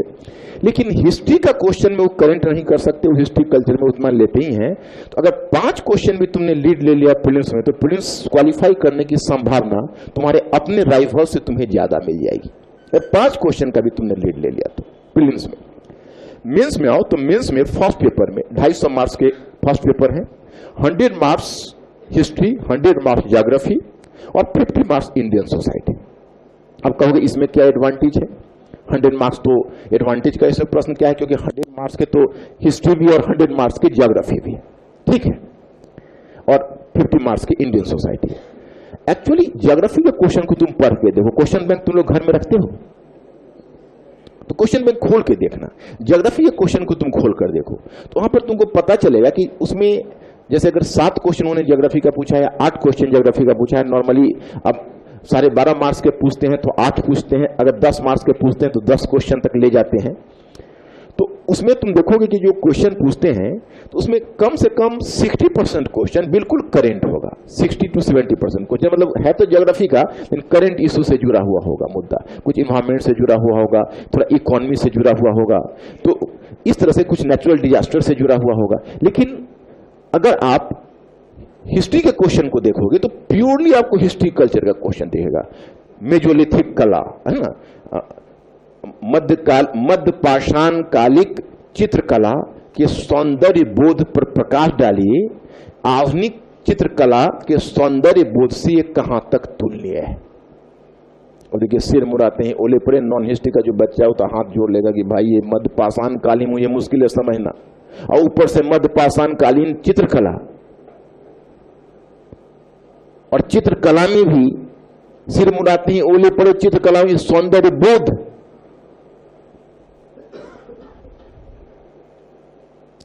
अब सौंदर्य बोध ये तो बहुत बड़ी चीज है ना, पहले तो सौंदर्य बोध बच्चों, सौंदर्य बोध क्या है? तो जो चेहरा सुंदर लगता है उसका बोध सौंदर्य बोध है। किसी बच्चे से मैं पूछूं, अब 100 बच्चे से मैं पूछूं कि थोड़ा बताओ बच्चे सौंदर्य बोध क्या है, तो सौंदर्य बोध वो नहीं समझ पाएगा। कल्चर पर क्वेश्चन पूछते हैं, विश्व इतिहास पर क्वेश्चन पूछते हैं, मॉडर्न पर क्वेश्चन पूछते हैं, ऐसे क्वेश्चन पूछते हैं कि नॉन हिस्ट्री वालों के बस की नहीं है, ये क्वेश्चन नहीं है। ये बात अच्छी तरह जानता है, तुम तो अभी अथी में हो, संजोग से जब्बार मेरा क्वालिफाइड स्टूडेंट भी बैठा हुआ है इस बार, फिर वो देगा। अभी तो किस पोस्ट, अभी किस क्या मिला है तुमको? इंडियन पोस्टल सर्विस मिला है। अब करो, अब आप इन लोगों के साथ तैयारी भी करेगा अभी फिर इसको। इस बार हमने सोचा है कि एक बार सिलेबस तुम कर लो, ताकि अगर कुछ मार्क्स भी बढ़ जाए तो डायरेक्ट IAS हो जाए। तो ये भी इस बात को जानता होगा, ये तो ऑलरेडी दिया है, तो ये बेहतर समझ रहा होगा, क्योंकि एग्जाम हॉल में जाके पेपर, जनरल स्टडीज का पेपर, बाकी पेपर को डील करना पड़ता है। कितनी नॉन हिस्ट्री के बच्चों के लिए कितना कठिन होता है हिस्ट्री और कल्चर का क्वेश्चन सॉल्व करना, नहीं कर सकता वो। कई बार क्या होता है कि मैं इंग्लिश मीडियम में पढ़ाता हूं, तो वहां पर बच्चे भी पूरी दुनिया कल्चर कल्चर, 2-3 चीज को तुम बहुत रट देखोगे, इंटरनल सिक्योरिटी, कल्चर। अब कल्चर कई बार सर कल्चर कैसे, सर कल्चर में क्या पढ़ लो, कौन नितिन सिंघानिया ये बुक वो बुक कई लोग पढ़ते हैं, कल्चर में क्या पढ़। तो मैं उसको कहता हूं कि थोड़ा एकांत में आना। तो आपको एकांत में क्यों बुलाता हूं, उनको कान में कहता हूं कि मेरी राय मानो तो कुछ मत पढ़ो, क्योंकि तुम कल्चर पढ़ोगे भी तो भी कल्चर का क्वेश्चन सॉल्व नहीं कर पाओगे, तो फिर उसमें तुम्हारी एनर्जी भी लग जाएगी। उसे वो एनर्जी किसी दूसरे क्षेत्र में लगा दो, क्योंकि तुम नॉन हिस्ट्री के हो। तुमको कल्चर का क्वेश्चन लिखने के लिए उतना हिस्ट्री जानना होगा, एंशिएंट हिस्ट्री, जितना बच्चा जान सकता है हिस्ट्री का। तो तुम जब ऑप्शनल तुम्हारा हिस्ट्री नहीं है, तो तुम क्यों उतना हिस्ट्री पढ़ोगे? उतना हिस्ट्री पढ़ोगे तुम अपना ऑप्शनल क्या खाक पढ़ोगे? तो कल्चर का क्वेश्चन, अब तुम ही बताओ, मैं तुम्हारे ही सामने तुम्हारे ही कोर्ट में रखता हूं क्वेश्चन को, कैसे कोई नॉन हिस्ट्री वाला क्वेश्चन उसको सॉल्व कर सकता है? अब कल्चर पर उन्होंने पूछा कि मिस्र, मेसोपोटामिया और यूनान की सभ्यता के विपरीत भारत की प्राचीन संस्कृति अविच्छिन्न रूप में चलती रही, इस कथन का परीक्षण कीजिए। अब कैसे कोई नॉन हिस्ट्री का बच्चा, हिस्ट्री का बच्चा तो सॉल्व कर ही नहीं पाता, जो हिस्ट्री का बच्चा जिसको अच्छे ढंग से नहीं, इसलिए GS वर्ल्ड में मुझे हिस्ट्री में काफी टाइम देना पड़ता है, हिस्ट्री कल्चर में उनको मैं पूरी कोशिश वहां पर काम करता हूं, इसीलिए कि कम से कम वहां पर बच्चे, उस संस्थान के बच्चे बाकी बच्चों से थोड़ा अलग हो जाए, नॉन हिस्ट्री के भी हैं तो भी, अन्यथा बड़ी मुश्किल होती है ऐसे क्वेश्चन को सॉल्व करने में। कि भाई अब मेसोपोटामिया की सभ्यता, मिस्र की सभ्यता, यूनान की सभ्यता, पहले इन सभ्यताओं की थोड़ी झलक हो, थोड़ी समझ हो, तभी तो वो कर सकते हैं उसको। अगर इन सभ्यताओं की झलक नहीं है, कैसे वो क्वेश्चन को कर लेंगे? और वो भी प्राचीन संस्कृति भारत की अविच्छिन्न रूप में चलती रही। What do you mean by प्राचीन संस्कृति? अब इसका मैं बैकग्राउंड बताऊंगा तुम लोगों को, जो तुम लोग क्लास कवर करोगे तब पता चलेगा कि जो बच्चा हिस्ट्री कल्चर का या हिस्ट्री का सीरियस बच्चा है, जिसकी समझ अच्छी है, वही इस क्वेश्चन को लिख सकता है। जिसकी समझ अच्छी नहीं है वो नहीं लिख सकता है। अब हिस्ट्री के बच्चों का कई बार हाल ऐसा हो जाता है कि है तो हिस्ट्री का बच्चा, लेकिन ठीक से हिस्ट्री पढ़ा नहीं, जैसे तैसे पढ़ लिया है। अब पेपर देने गया तो नॉन हिस्ट्री का बच्चा सबसे पेपर सॉल्व नहीं हुआ। अब पूछे कि पानीपत इतिहास की भूप्रकंपी लड़ाइयां पानीपत में ही क्यों घटित हुई? अब इतिहास की भूप्रकंपी लड़ाइयां पानीपत में ही क्यों घटित हुई? अब बच्चा लोगों का दिमाग घूम गया, इतिहास की भूप्रकंपी लड़ाइयां पानीपत में घटित तो हुई, क्यों हुई, क्यों हुई, क्यों हुई? जवाब नहीं। अब नॉन हिस्ट्री का जो बच्चा है वो देख रहा है, ये हिस्ट्री का बच्चा है, वो पूछ रहा है कि अमुक जी, अरे आपका क्या है बॉस, आप तो आज छाए हुए हैं, पानीपत से लेकर और मेसोपोटामिया तक आप दिख रहे हैं।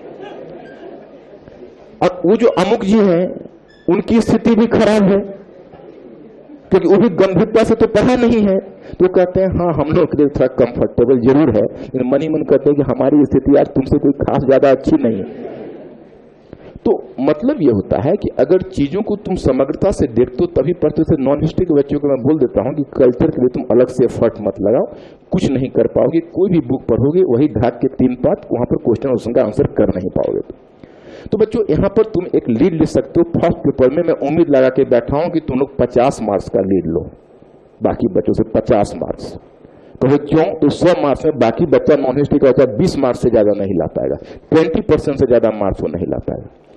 तुम 70% तक ला सकते हो। 70% अगर बहुत एम्बिशियस हमारा प्रोग्राम है तो हम 60% पर ही उसको रखते हैं। तो 40 मार्क्स का तुम लीड ले सकते हो। चलो 40 मार्क्स में 10 हमने हटा दिया, 30 मार्क्स का तो लीड ले सकते हो। 30 मार्क्स बहुत होता है यूपीएससी में, एक पेपर जीएस में। ये तुम्हारा हिस्ट्री में एडवांटेज होगा। ज्योग्राफी में अगर क्वेश्चन होगा तो ज्योग्राफी का बच्चा भी लिखेगा उतना ही शिद्दत से नॉन ज्योग्राफी का बच्चा भी लिखेगा, क्योंकि नॉन ज्योग्राफी का बच्चा भी तो करंट पढ़ ही रहा है ना। लेकिन हिस्ट्री का बच्चा में, नॉन हिस्ट्री का बच्चा, मेरा दावा है वो नहीं लिख सकता। वो क्वेश्चन छोड़ देगा या क्वेश्चन लिखेगा भी तो ऐसा लिखेगा कि उसका उत्तर पढ़ने के बाद परीक्षक को खोज कर उसके घर पर आना पड़ेगा कि बॉस आपका नाम क्या है और ये उत्तर क्यों लिखा तुम। अब मिस्र, मेसोपोटामिया और यूनान की सभ्यता, अब देखो कितना टेक्निकल चीज है जो सिर्फ तुम ही लोग समझ सकते हो। अब टेक्निकल चीज का एक उदाहरण बताता हूं। मिस्र की सभ्यता का नाम सुना है तुम लोग? कितने लोगों ने सुना है? चलो सुने हुए, और जो नहीं सुने हो सुनोगे आगे चलकर, सुनना तो पड़ेगा ही। इसलिए तुमको सुनना पड़ेगा क्योंकि तुम ये नहीं सोचो कि मेरा हिस्ट्री है इसलिए सुनना, अगर जीएस भी रहेगा तभी सुनना पड़ेगा। क्वेश्चन जीएस का है और जीएस में भी तुमको 60% हिस्ट्री का एरिया कवर करना ही पड़ता है। बकरी की मां कब तक खैर मनाएगी? यहां से जो बच के जाते हैं वहां पर हलाल हो जाते हैं। यहां पर प्रीलिम्स में क्वेश्चन उनका मिस हो जाता है, मेंस में क्वेश्चन मिस हो जाता है। मिस्र की सभ्यता, तो मिस्र की सभ्यता, मेसोपोटामिया की सभ्यता और हड़प्पा सभ्यता तीनों समकालीन सभ्यता थी। Have you heard about it? अब जब मिस्र में सभ्यता पनपी, पुराना वो तुमने पढ़ा होगा फराओ शासक, मिस्र का पिरामिड, उस जो बनाने वाले जो बड़ा निरंकुश एब्सोल्यूटिस्ट रूलर्स थे वो थे। मेसोपोटामिया में एक सभ्यता पनपी, वो भी हड़प्पा सभ्यता की तरह के समकालीन सभ्यता थी। आगे हड़प्पा सभ्यता भारत में पनपी, हड़प्पा सभ्यता का पतन तो हो गया, मतलब नगरीय चयन का पतन हो गया, परंतु हड़प्पाई संस्कृति थी वो भारतीय संस्कृति में घुल मिल गई। फिर वैदिक आर्यंस आए, तो वैदिक आर्यंस अपनी एक अलग प्रकार की संस्कृति चला रहे थे, लेकिन हड़प्पाई संस्कृति और वैदिक संस्कृति दोनों के मेल से भारत की प्राचीन संस्कृति का विकास हुआ। उधर क्या हुआ कि यूरोप में तुम देखोगे, यूरोप में एक यूनान की सभ्यता आई, यूनान की सभ्यता के बाद रोम की सभ्यता आई, और यूनानी और रोमन सभ्यता यूरोप की प्राचीन सभ्यता थी, इसको क्लासिकल सभ्यता बोलते थे। अब हुआ ऐसा कि जब 7वीं सदी में पश्चिम एशिया और अरब क्षेत्र में इस्लाम का उद्भव हुआ, तो इस्लाम जब अपना प्रसार शुरू किया तो इस्लाम ने मिस्र लोकेशन पर देख रहे उत्तरी पूर्वी अफ्रीका का क्षेत्र, लाल सागर के बगल में, तो इस्लाम ने मिस्र को जीत लिया, फिर मेसोपोटामिया को जीत लिया। तो मेसोपोटामिया का मतलब हुआ वर्तमान इराक, दजला फुरात की घाटी में। तो ऐसे जब सभ्यता बढ़ती गई, मतलब वो इस्लामी सभ्यता, तो उसने मिस्र को जीत लिया, उसका इस्लामीकरण कर लिया। तो मिस्र की जो प्राचीन सभ्यता थी वो दब गई, मेसोपोटामिया को जीत लिया, उसका इस्लामीकरण कर लिया, तो जो मेसोपोटामिया की सभ्यता थी वो दब गई। और फिर ये दोनों सभ्यताएं दब गई। इन दोनों सभ्यताओं के बारे में आगे आने वाली पीढ़ी जानते ही नहीं थे। 19वीं सदी में दोबारा खुदाई हुई और खोज हुई, तब आधुनिक मिस्र और मेसोपोटामिया के लोग जाने कि देखो प्राचीन काल में हमारी एक उन्नत सभ्यता थी, लेकिन वहां का पूरी तरह से इस्लामीकरण हो गया। यूरोप में जो ग्रीक और रोमन सभ्यता थी, जिसको क्लासिकल सभ्यता बोलते हैं, जब ईसाई धर्म का उद्भव हुआ और ईसाई संस्कृति छा गई यूरोप में, तो फिर ग्रीक और रोमन सभ्यता ये दोनों दब गई और ईसाई सभ्यता वहां छा गई। जब 16वीं सदी में यूरोप में पुनर्जागरण हुआ, तो पुनर्जागरण में फिर एक बार क्लासिकल साहित्य का उद्घाटन किया गया और 16वीं सदी में यूरोपीय विद्वान फिर एक बार अपनी उस प्राचीन सांस्कृतिक धरोहर से परिचित हुए कि हमारे ईसा की 6 शताब्दी और 7 शताब्दी यानी 5 शताब्दी ईसा पूर्व में हमारे यहाँ एक बड़ा ही उन्नत संस्कृति पनपी थी, यूनान की संस्कृति, और उसमें महत्वपूर्ण हमारे दार्शनिक और लेखक हुए थे। तो उनके ग्रंथ को यूरोप में 16वीं सदी के बाद तेजी से पढ़ा गया। उसी प्रकार से मिस्र और मेसोपोटामिया के लोग 19वीं सदी में आकर जान सके कि हमारी भी एक समृद्ध प्राचीन संस्कृति थी। भारत में भले ही हड़प्पा सभ्यता का पतन हुआ, प्रोटोशिवा, शिव की पूजा, मातृ देवी की पूजा, वृक्ष पूजा, पशु पूजा, जितनी भी ट्रेंड थी सब भारतीय संस्कृति में आ गई। उसके बाद वैदिक आर्यंस आए, तो वैदिक आर्यंस ने उसमें मंत्रोच्चारण, आप समझ सकते हो कि वैदिक ग्रंथ लिखे गए, उन्होंने एक वैदिक धर्म चलाया, उपनिषद का चिंतन लिखा गया।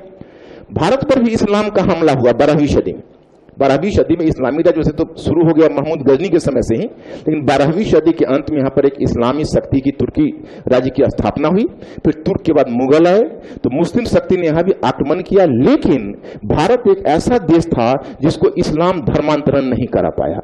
इस्लाम दुनिया में जहां भी गया, वहां गया तो मुस्लिम अल्पसंख्यक बन के, लेकिन मुस्लिम शीघ्र वहां बहुसंख्यक बन गए, क्योंकि बड़े पैमाने पर उन्होंने धर्मांतरण करवा दिया। और जब बड़े पैमाने पर धर्मांतरण हुआ तो क्या हुआ कि वहां की जो लोकल जनसंख्या थी वो मुस्लिम बन गई। भारत में उन्होंने जीता जरूर, लेकिन धर्मांतरण नहीं करा पाए, और चूंकि धर्मांतरण नहीं करा पाए इसलिए मुस्लिम अल्पसंख्यक थे और अल्पसंख्यक बनकर रह गए। ए.एल. बैशम लिखते हैं कि एक तरफ मस्जिद में उलेमा अजान दे रहे थे, दूसरी तरफ पंडित मंदिर में मंत्रोच्चारण कर रहे थे। दोनों संस्कृति चलती रही, और जो वैदिक ऋषि जिनके मंत्रों का आज से 5000 ईसा पूर्व में जो मंत्र लिखे गए वो आज भी हिंदुओं के घर में वो मंत्र पढ़े जाते हैं, और वो अनइंटरप्टेड रूप में, अविच्छिन्न रूप में भारतीय संस्कृति आज तक चलती रही है।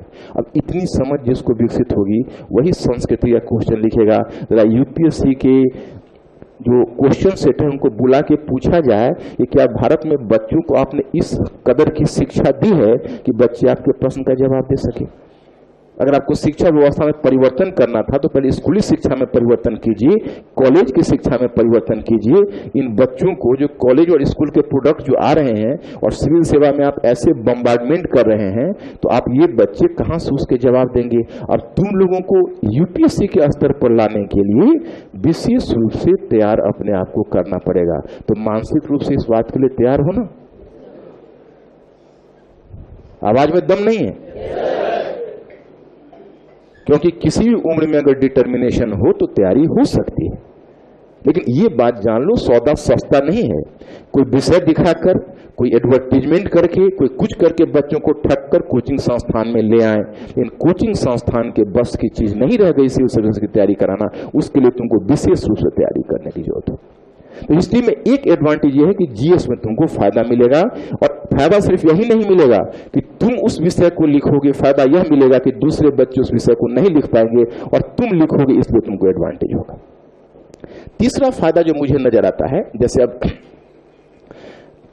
हेमंत सती कहता था, बात हुई थी तो उसको कहता था, क्योंकि मैं I have to share with you, कभी तुम उससे बात कर सकते हो तो पता चलेगा कि वो कहा कि हिस्ट्री जो मेरा सब्जेक्ट था, मैंने उस समय उसको, जैसे अभी तो थोड़ा जीएस में मार्क्स इनहेंस हुआ है ना, तो पिछले साल का मार्क्स तो थोड़ा सा ज्यादा जीएस में आया है, तो इसलिए उस पैमाने को भूल जाओ।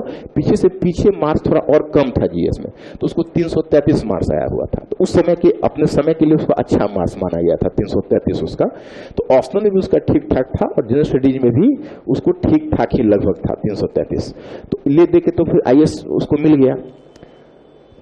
वो कहा करता था कि जो अभी रिसेंट में बात हुई कि सर हमको हिस्ट्री जो ऑप्शनल था तो हमको जीएस में बहुत एडवांटेज मिला, और हमारे कुछ बच्चे जो हिस्ट्री पढ़ते हैं, बहुत सारे बच्चे तो हमारे जीएस वर्ल्ड में ही कोचिंग करते हैं जहां पर हमने एक दूसरे ढंग से उसको किया है, लेकिन जो बच्चे अन्यत्र भी कोचिंग करते हैं उन बच्चों से भी बात होती है तो बच्चे बोलते हैं कि हमको हिस्ट्री पढ़ने के बाद जनरल स्टडीज की समझ थोड़ी बेहतर हुई। और समझ बेहतर होने की वजह है, पहले तुमको हिस्ट्री के पाठ्यक्रम को तुम देखो, तो हिस्ट्री का पाठ्यक्रम देखो तो उसमें पहला आता है तुम्हारा प्राचीन भारत का इतिहास। तो प्राचीन भारत के इतिहास में भी, अब मैं आपको बताऊंगा, अभी सिलेबस पर भी आऊंगा, पहले इन बातों को समाप्त कर दूं। तो प्राचीन भारत का इतिहास है, तो उसमें भी तुम देखो तो एक आता है आपका प्राक ऐतिहासिक काल, और प्राक ऐतिहासिक काल, फिर आद्य ऐतिहासिक काल, और फिर ऐतिहासिक काल उसके बाद। तो प्राक ऐतिहासिक काल में आपका आता है पूरा पाषाण काल, मध्य पाषाण काल, नवपाषाण काल, ताम्र पाषाण काल, हड़प्पा सभ्यता और महापाषाण काल। तो अब ये तुमको ये टॉपिक्स आ गए। अब इन टॉपिक्स में आपको भारत का एक मानव शास्त्रीय अध्ययन करने का मौका मिलेगा कि भाई कौन कौन यहाँ पर नस्ल के लोग थे, यहाँ के ज्योग्राफिकल फीचर्स क्या था, लोगों की तकनीकी क्या थी, तकनीकी लोगों के जलवायु संबंधी परिवर्तन कैसे होता गया, लोगों के जीवन में किस तरह से बदलाव आता गया।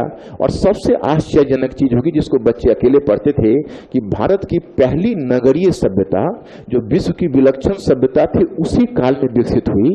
तो उसे एक अलग तरीके से देखा जाता है। जीएस में भी 2014 में पूछा गया था कि हड़प्पा सभ्यता का नगरीकरण वर्तमान नगरीकरण को कहां तक इनपुट प्रदान करता है। अब इनपुट प्रदान कर, अब इस एरिया से थोड़ा सा तुमको जीएस में फायदा मिल जाएगा और थोड़ा भारत का कल्चर समझने भी इनिशियल फायदा मिल जाएगा। लेकिन फिर भी कम फायदा जीएस में यहां से तुमको मिलेगा। अब ये संयोग है कि मध्य पाषाण काल की संस्कृति पूछ दिया, हड़प्पा सभ्यता का नगरीकरण का इनपुट पूछ दिया, आगे भी पूछ सकता है। लेकिन जो वैदिक काल ऑनवर्ड्स है, वहां से वैदिक काल, बुद्ध काल, मौर्य काल, मौर्योत्तर काल, गुप्त काल, गुप्तोत्तर काल, इसमें आपको भारतीय संस्कृति को समझने का मौका मिलेगा। जैसे देखो कुछ बुक्स ये आप लोगों के लिए नहीं है, ये मेरे लिए है। मेरे लिए इसलिए है कि नॉर्मली क्या होता है कि जो पुस्तक बच्चे पढ़ते हैं वही पुस्तक शिक्षक भी पढ़ते हैं, तो दोनों के बीच जो पैमाने का अंतर बड़ा कम हो जाता है। लेकिन ऐसी बात नहीं है, तुम लोगों के तो बुक्स रीडिंग तो तुम लोग कर ही नहीं सकते। बुक रीडिंग तो करने का तुम लोगों के पास बहुत टाइम है नहीं। तो एक तो मेरा बुकलेट है और प्लस में तुमको बेसिक स्टडी के लिए कुछ चीजें बताऊंगा, बाकी तो मैं क्लास में ही पूरा कवर करूंगा। तो उसमें तुम देखोगे कि जैसे अभी मामला है, अब यही बुक रोमिला थापर की आई थी, the past as the present. तो ये पास्ट एज द प्रेजेंट जो बुक है, ये इस बुक को तुम पढ़ोगे तो इस बुक में ये कहता है, ये रोमिला थापर ये कहती है कि सबसे अधिक संभावना पास्ट के दुरुपयोग की होती है। जैसे आज संस्कृति की ही बात होती है तो एनडीए सरकार कुछ स्टेटमेंट दे देते हैं, मोहन भागवत कुछ स्टेटमेंट दे देते हैं, जो आप कह सकते हो कि जो निम्न जाति के लीडर्स हैं वो कुछ और स्टेटमेंट देते हैं। मैंने एग्जैक्टली समझने का लोगों को मौका ही नहीं मिलता है कि भारतीय संस्कृति है क्या। जैसे दो शब्द आता है, एक हमारा अतीत, दूसरा हमारे अतीत। तो प्राचीन काल के अध्ययन में तुमको पूरे भारतीय संस्कृति के विकास को समझने का मौका मिलेगा। और एक एडवांटेज जो हमें नजर आता है, तुम लोग तो शायद दूसरे विषय का सिलेबस नहीं जानते हो तो इसलिए तुम इस चीज को शायद नहीं समझ पाओ, लेकिन मैं इसको अगर तुम दूसरे विषय का सिलेबस जानोगे तब तुमको फर्क पता चलेगा। जैसे मान लो दूसरे विषय तो उसमें कोई टॉपिक है तो अब टॉपिक का वहां भी एक लिंक बन सकता है। जैसे मान लो अगर फर्स्ट पेपर में थिंकर्स ही है तो पहला थिंकर अगर हॉब्स है, दूसरा लॉक है, तीसरा रूसो है, तो तीनों 3 काल का है, लेकिन हाँ तीनों का विचार में तीनों ने राज्य के अनुबंधात्मक सिद्धांत पर लिखा है, तो वहां सोचकर बच्चे एक लिंक बना सकते हैं।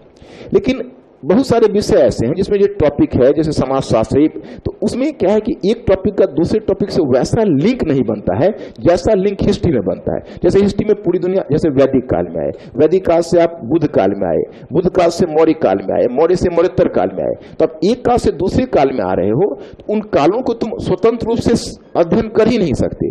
जब तक तुम बुद्ध काल का डेवलपमेंट नहीं देखो तब तक मौर्य काल के साथ तुम न्याय नहीं कर सकते। जैसे मेरे पढ़ाने से पहले यही अव्यवस्था थी हिस्ट्री के अध्यापन में। जब मैं खुद स्टूडेंट लाइफ में था तो उसमें अव्यवस्था यह थी कि 1-2 टीचर उसमें पढ़ाते थे और काफी चर्चित टीचर थे, लेकिन उनका जब हम खुद स्टूडेंट लाइफ में आए तो खैर हिस्ट्री बैकग्राउंड से भी मैं था, मेरी भी इच्छा थी कि कहीं पर क्लास करूं, जरा देखूं कि आईएएस की तैयारी कैसे होती है। थोड़ा सा इच्छा तो सबको होती है, कोई नए बच्चे आते हैं तो। लेकिन मैंने जब पढ़ाने का पैटर्न देखा तो मुझे लगा कि हाँ लोचा है यार, इसमें फायदा हमें होगा नहीं बल्कि नुकसान हो जाएगा। क्योंकि उसमें हम देखते थे कि आज गुप्ता एज पढ़ा दिया, कल होकर टीचर आए फर्स्ट वर्ल्ड वॉर पढ़ा दिया, तो अब हमको लगा कि भाई गुप्ता एज कल फर्स्ट वर्ल्ड वॉर, तो इसका मतलब कि गुप्ता एज तुमको रटना पड़ेगा। फिर अब कोई अकेला गुप्ता एज पढ़े, जैसे तुम लोग करंट ही पढ़ते हो तो आधार पर फैसला आज पढ़ लोगे, फिर कल अगर आएगा कि हाँ अयोध्या पर फैसला, तो अयोध्या पर ये सुप्रीम कोर्ट ने ये कहा, आज तुम बड़े उत्साह से कॉपी में लिखोगे, पढ़ोगे, करंट की कॉपी में लिखोगे, 5 दिनों के बाद ना सुप्रीम कोर्ट रहेगा ना अयोध्या रहेगा, तुम्हारे दिमाग से बिल्कुल ही उतर जाएगा। क्योंकि जब तक उसका पीछे से बैकग्राउंड और लिंक नहीं है तो लोगों को याद कैसे रहेगा। हमको तो सबसे बड़ी समस्या याद रखने की। ठीक है, तुमको हम 6 महीना पढ़ाते रहे, तुम पढ़ते रहे, सब कुछ बहुत अच्छा चला, तुम लोगों ने काफी मेहनत की, लेकिन परीक्षा भवन में जब कागज कलम जिस समय लेके बैठोगे, लिखोगे क्या, सबसे फंडामेंटल चीज तो यह है। और वो चीज तब आती है जब तुमको चीजें याद हो। जब तक याद नहीं होगी तो कैसे लिखोगे उन चीजों को, और उसको याद रखने के लिए लिंक बनना बहुत जरूरी है। तो मैंने सोचा कि चलो कोई गुप्ता एज पढ़ रहा है, तो अगर गुप्ता एज कोई अगर पढ़ रहा है तो ठीक है, गुप्ता एज अगर मौर्य एज के बाद पढ़ रहा है, मौर्योत्तर काल के बाद पढ़ रहा है, तब तो गुप्ता एज समझ में आता है कि हाँ एक पीरियड से दूसरे पीरियड का जुड़ाव कैसा है। लेकिन जो वैसे नहीं पढ़ रहा है उसको फिर फायदा क्या है पढ़ने का, फिर तो आज पढ़ेगा 5 दिनों के बाद भूल जाएगा, वही अयोध्या के फैसले की तरफ। तो मुझे वो अपील नहीं किया, मैंने फिर सोचना शुरू किया और मैंने अपना मेथड डेवलप किया। और जो मेथड मैंने डेवलप किया वो यूपीएससी में मेथड इतना वर्क किया कि आज मेरा इस बात की खुशी है कि आज दिल्ली में ही बहुत सारे स्टूडेंट मेरे टीचर हैं और रिप्यूटेड टीचर हैं। और भारत के स्तर पर हम कहेंगे तो भारत के स्तर पर मैंने 50 टीचर का लाइन खड़ा किया। तो अगर हिस्ट्री पढ़ाया लेकिन उसमें फर्क ये आ गया कि जैसे अब कोई 97 में किया क्लास, कोई 98 में किया, कोई 2000 में किया, कोई 2002 में किया, तो हम चीजों को रोके हुए नहीं रखते हैं, हम चीजों को हर साल चेंज करते चलते हैं। तो चेंज करते चलते हैं, मेथड भी चेंज करते चलते हैं। तुम लोग के बैठे फिर मैं तरीका चेंज करूँ, जैसे जैसे मतलब तुम लोगों को पढ़ाने के क्रम में केवल तुम लोग हमसे नहीं सीखते हो, हम भी तुमसे बहुत कुछ सीखते हैं। हम तुमसे ये सीखते हैं कि तुमको डिफिकल्टी कहाँ होती है।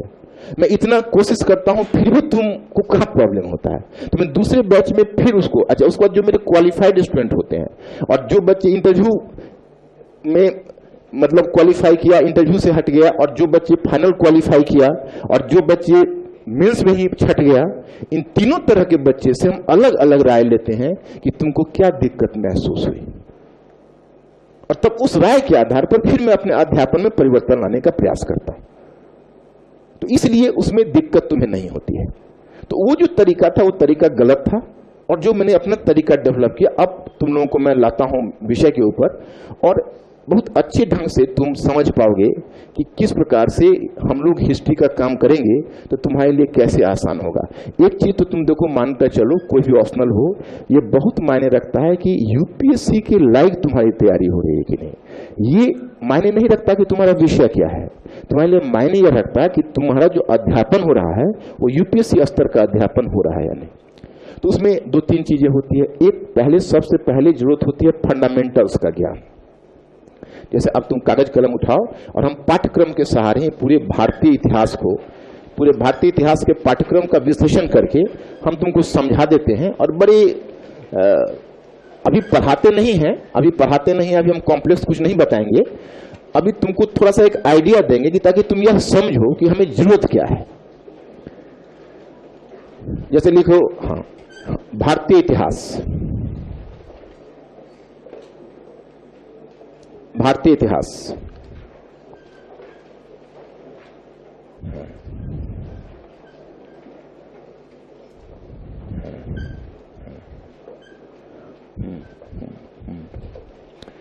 अब देखो बच्चों, भारतीय इतिहास में हमने अपनी सुविधा से इसको 5 खंडों में बांटा है। तो आप डैश देकर लिखिएगा,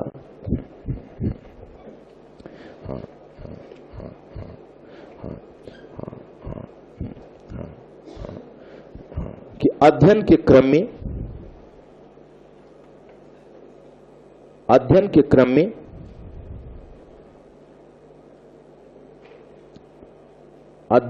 में इसे निम्नलिखित खंडों में विभाजित कर देखने की जरूरत है।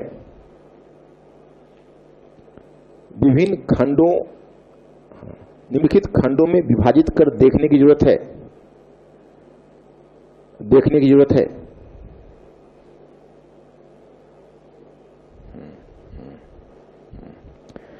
अब डैश दे दीजिए और डैश देकर लिखिएगा, खंड प्रथम,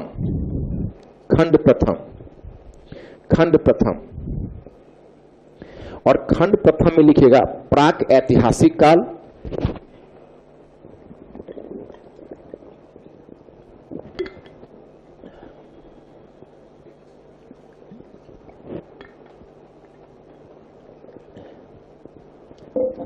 प्राक ऐतिहासिक काल और आद्य ऐतिहासिक काल, प्राक ऐतिहासिक काल और आद्य ऐतिहासिक काल।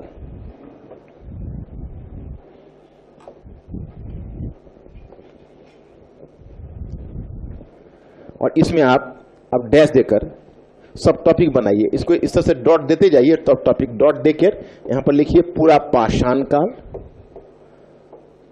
पूरा पाषाण काल, पूरा पाषाण काल, फिर मध्य पाषाण काल, मध्य पाषाण काल,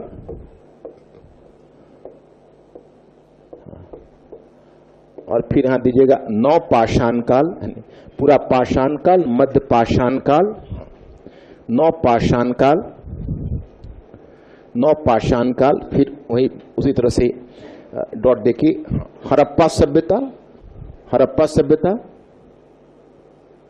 हड़प्पा सभ्यता, फिर नेक्स्ट वन ताम्रपाषाण काल,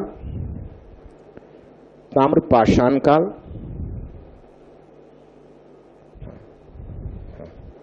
ताम्रपाषाण काल, और सबसे लास्ट में लिखिएगा महापाषाण काल,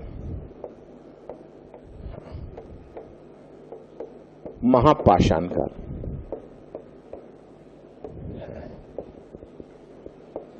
महापाषाण काल। अब देखो ये जो पहला खंड है, ये पहला खंड, अब टॉपिक तो मैं अभी पढ़ाऊंगा नहीं, मैं एक हल्की सी झलक आपको दे देता हूं। ये जो खंड है, ये खंड में मुख्य रूप से इसके अध्यापन में थोड़ा मानव शास्त्रीय दृष्टिकोण रखना पड़ता है। अब इस खंड के अध्ययन में हम लोग इतनी चीजों का ज्ञान प्राप्त कर लें तो इस खंड में कोई भी क्वेश्चन हमसे नहीं छूटेगा। जैसे उदाहरण देते हैं, आगे बढ़िएगा इसी में। हाँ लिखिएगा, इस खंड के अध्ययन की विधि, इस खंड के अध्ययन की विधि के अध्ययन की विधि, डायरेक्ट का लिखिएगा। अब इसे पॉइंट फर्स्ट करिए, पॉइंट फर्स्ट, और लिखिए कि हाँ लिखिए, हाँ लिखिए, इस खंड की विशेषता है,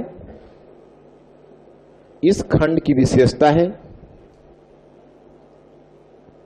इस खंड की विशेषता है कि इस विशेषता है कि इस खंड से जुड़े हुए कालों के अध्ययन के लिए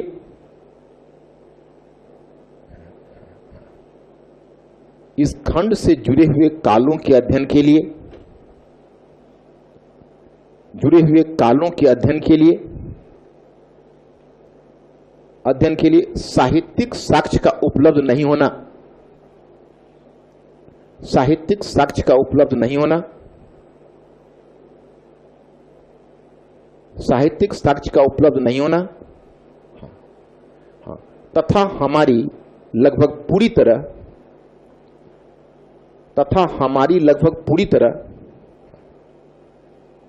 तरह पुरातात्विक साक्ष्य पर निर्भरता, हमारी पूरी तरह पुरातात्विक साक्ष्य पर निर्भरता, पुरातात्विक साक्ष्य पर निर्भरता, पुरातात्विक साक्ष्य पर निर्भरता, निर्भरता, निर्भरता, हाँ, इसलिए इन कालों के अध्ययन में, इन कालों के अध्ययन में, कालों के अध्ययन में हमारे समक्ष संपूर्ण तस्वीर उभर कर नहीं आता, हमारे समक्ष संपूर्ण तस्वीर उभर कर नहीं आता, संपूर्ण तस्वीर उभर कर नहीं आता, हाँ, परंतु हम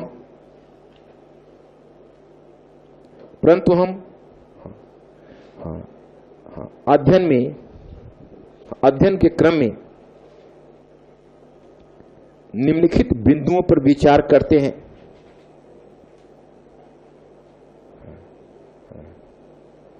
निम्नलिखित बिंदुओं पर विचार करते हैं।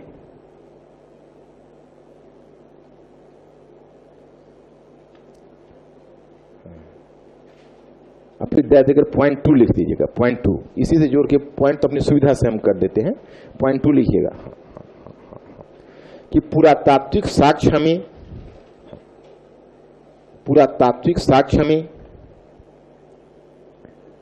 पुरातात्विक साक्ष्य हमें किसी काल विशेष की कहां तक जानकारी दे पाता है, पुरातात्विक साक्ष्य हमें किसी काल विशेष की किसी काल विशेष का कहां तक जानकारी दे पाता है, कहां तक जानकारी दे पाता है, जानकारी दे पाता है, तथा कहां यह हाँ, मौन रह जाता है। कहां यह मौन रह जाता है? मौन रह जाता है, नहीं बोलता है, मौन रह जाता है, मौन रह जाता है। अब देखो, तुम लोग को मैं रेगुलर क्लास में बताऊंगा कि पुरातात्विक साक्ष्य क्या है और साहित्यिक साक्ष्य क्या है। पुरातात्विक साक्ष्य वो होता है कि जैसे किसी भी समुदाय से जुड़े हुए उसके उपकरण हैं। अब उपकरण में पत्थर के उपकरण भी बने, हड्डी के उपकरण भी बने, लकड़ी के उपकरण भी बने। तो लकड़ी और हड्डी के उपकरण तो नष्ट हो गए, पत्थर के उपकरण बचे हुए। अगर थोड़ा आगे बढ़ोगे, जो वो सेटल लाइफ जीने लगते हैं, तो उनके द्वारा बनाए गए जो घर हैं, लकड़ी और सरकंडे के घर हैं, या फिर उनके द्वारा तुम कह सकते हो कि जो कहीं पर चित्र बनाए गए हैं। जैसे आप मध्य पाषाण काल के लोग हैं, उन्होंने भीमबेटका में, जो मध्य भारत में एक जगह है भोपाल के समक्ष, भीमबेटका की गुफाओं में बड़े ही चित्र बनाए हुए। तो उन चित्रों का अध्ययन करके, ये सब पुरातात्विक साक्ष्य है। साहित्यिक साक्ष्य है लिपि। तो अभी लिपि का विकास नहीं हुआ है, तो उनके चित्र हैं वही सांकेतिक भाषा के रूप में काम कर रही है। लिपि का विकास हड़प्पा सभ्यता के काल में जरूर होगी, लेकिन दुर्भाग्य यह हुआ कि वो लिपि नहीं पढ़ी जा सकेगी। तो वहां भी साहित्यिक साक्ष्य का उपयोग नहीं होगा, यहाँ पर पुरातात्विक साक्ष्य का उपयोग होगा। आगे मैं उदाहरण देकर आपको बताऊंगा कि इसमें जब हम अति प्राचीन काल का अध्ययन करते हैं तो हमारे लिए केवल यही इंपॉर्टेंट नहीं होता है कि क्या है, हमारे लिए यह भी इंपॉर्टेंट होता है हम किस स्रोत से जानते हैं और वह स्रोत उसके लिए कितना कारगर है। जैसे अगर हम भारत में पूरा पाषाण काल के लोगों का अध्ययन करें और यूरोप में पूरा पाषाण काल के लोगों का अध्ययन करें, तो भारत में पूरा पाषाण काल के लोगों के अध्ययन में व्यवधान यह है कि हमारा सब ट्रॉपिकल रीजन है, यहाँ का जलवायु शुष्क है, वर्षा ज्यादा है, तो यहाँ पर जो हड्डी उड्डी के जो उपकरण है वो बहुत जल्दी डिकम्पोज कर गए। और यूरोप में ठंडी जगह है, तो वहां पर जो खुदाई हो रही है तो वहां बहुत अच्छे ढंग से हड्डी वड्डी के उपकरण निकल रहे हैं। तो ये कारक भी है, यह कारक भी हमारी कहीं ना कहीं सीमा बन जाती है। दूसरी बात यह है कि हमारा भारत निर्धन देश था, तो हम लोगों ने खुदाई भी बड़ी कंजूसी से की है। क्षैतिज खुदाई अगर ज्यादा करते तो दो समस्या, एक तो पॉपुलेशन इंडिया का बहुत ज्यादा है, तो हर जगह आदमी बैठा हुआ है, तो एक तो रिहेबिलिटेशन का प्रॉब्लम आ जाता, क्योंकि सेटलमेंट को हटाना पड़ता। आप हटिए यहाँ से, अंदर में संस्कृति है, इसको खोदना पड़ेगा। कोई आके कहे क्लास, कोचिंग क्लास में कि हटिए, यहाँ पर हम खुदाई करेंगे संस्कृति के, तो हम तुम लोगों को पढ़ाने कहाँ जाएंगे, है ना? तो हम जाके कोर्ट में रिट कर देंगे, तो मतलब मामला फंसेगा। तो बात यही हो रही है कि ये समस्या है। दूसरी समस्या है कि खर्चीली प्रक्रिया ज्यादा यहाँ थी। अब खर्चीली है ज्यादा थी, सरकार उतना एफोर्ड नहीं कर सका आर्कियोलॉजिकल सर्वे ऑफ इंडिया को, तो वो आपका आर्कियोलॉजी में लिमिटेशंस है, और वो लिमिटेशंस आपको कहीं ना कहीं इन कालों के अध्ययन में भी लिमिटेशंस पैदा करता है। पॉइंट नंबर 3 लिखिए। यह वह काल है जब भारत में जलवायु परिवर्तित हो रहा है,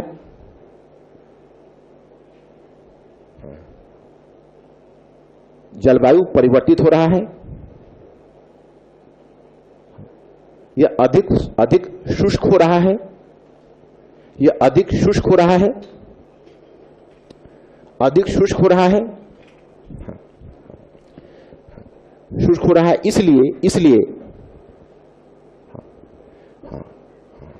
इसलिए खेती की भूमि और चारागाह की भूमि विकसित हो रही है।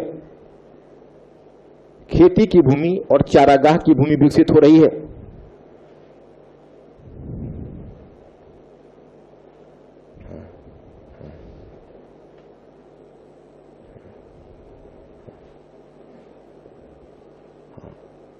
ये तो बहुत ही क्लियर है। नेक्स्ट पॉइंट लिखिएगा। लोगों के उपकरणों की बनावट, लोगों के उपकरणों की बनावट, लोगों के उपकरणों की बनावट, बनावट में भी अंतर आ रहा है, अंतर आ रहा है।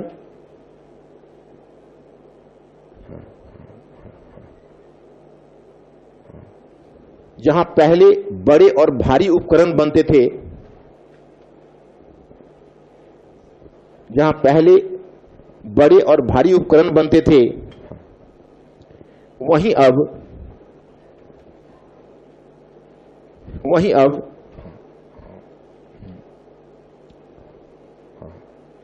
अब छोटे और हल्के उपकरण बनने लगे। वहीं अब छोटे और हल्के उपकरण बनने लगे, छोटे और हल्के उपकरण बनने लगे। इससे मानव की गतिशीलता, इससे मानव की गतिशीलता बढ़ गई। इससे मानव की गतिशीलता बढ़ गई। इससे मानव की गतिशीलता बढ़ गई। गतिशीलता बढ़ गई का मतलब समझ गया कि नहीं? जैसा पहले भारी उपकरण लेकर तुम शिकार पर चलते, तो भारी उपकरण को लेकर शिकार पर चलने में क्या समस्या होती समझ सकते हो? और भारी उपकरण लेकर शिकार पर चलते तो उतनी गतिशीलता नहीं होती, लोग धीरे धीरे विकसित होते, तो अब मूवमेंट कम होता, अब मूवमेंट बहुत फास्ट हो गया। तो जलवायु संबंधी परिवर्तन हो रहा है, उपकरणों की बनावट में अंतर आ रहा है, ये एक बदलाव हो रहा है। नेक्स्ट वन लिखिएगा, नेक्स्ट वन पॉइंट। लिखिए। हाँ, धीरे धीरे लोगों की बसावट में भी अंतर आने लगा था। लोगों की बसावट में भी अंतर आने लगा था।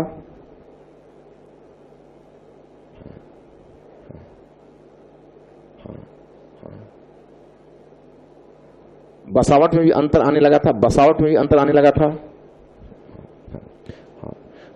भारतीय उपमहाद्वीप के कुछ क्षेत्रों में, भारतीय उपमहाद्वीप के कुछ क्षेत्रों में, भारतीय उपमहाद्वीप के कुछ क्षेत्रों में बस्तियों की संख्या, भारतीय उपमहाद्वीप के कुछ क्षेत्रों में बस्तियों की संख्या कम हो रही थी।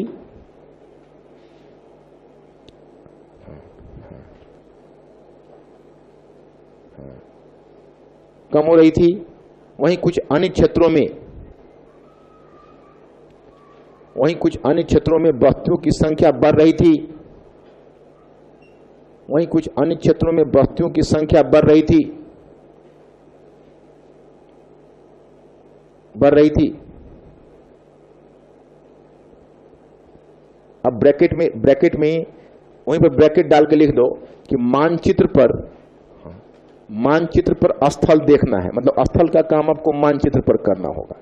तो उससे क्या होगा कि आपको ज्यादा समझ में भी आएगा और फिर मानचित्र का क्वेश्चन भी आपका साथ ही साथ सॉल्व हो जाएगा। तो मानचित्र पर स्थल को देखना होगा। अब ये हो गया। अब नेक्स्ट पॉइंट लिखिए कि मानव पहले शिकारी और खाद्य संग्राहक था। मानव पहले शिकारी और खाद्य संग्राहक था। मानव पहले शिकारी और खाद्य संग्राहक था।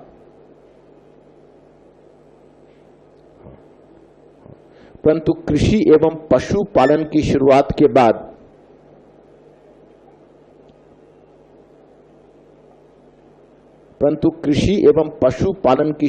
के बाद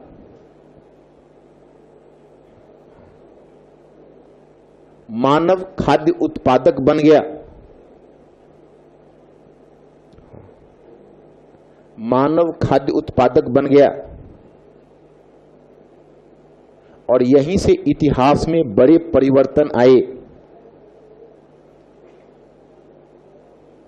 और यहीं से इतिहास में बड़े परिवर्तन आए।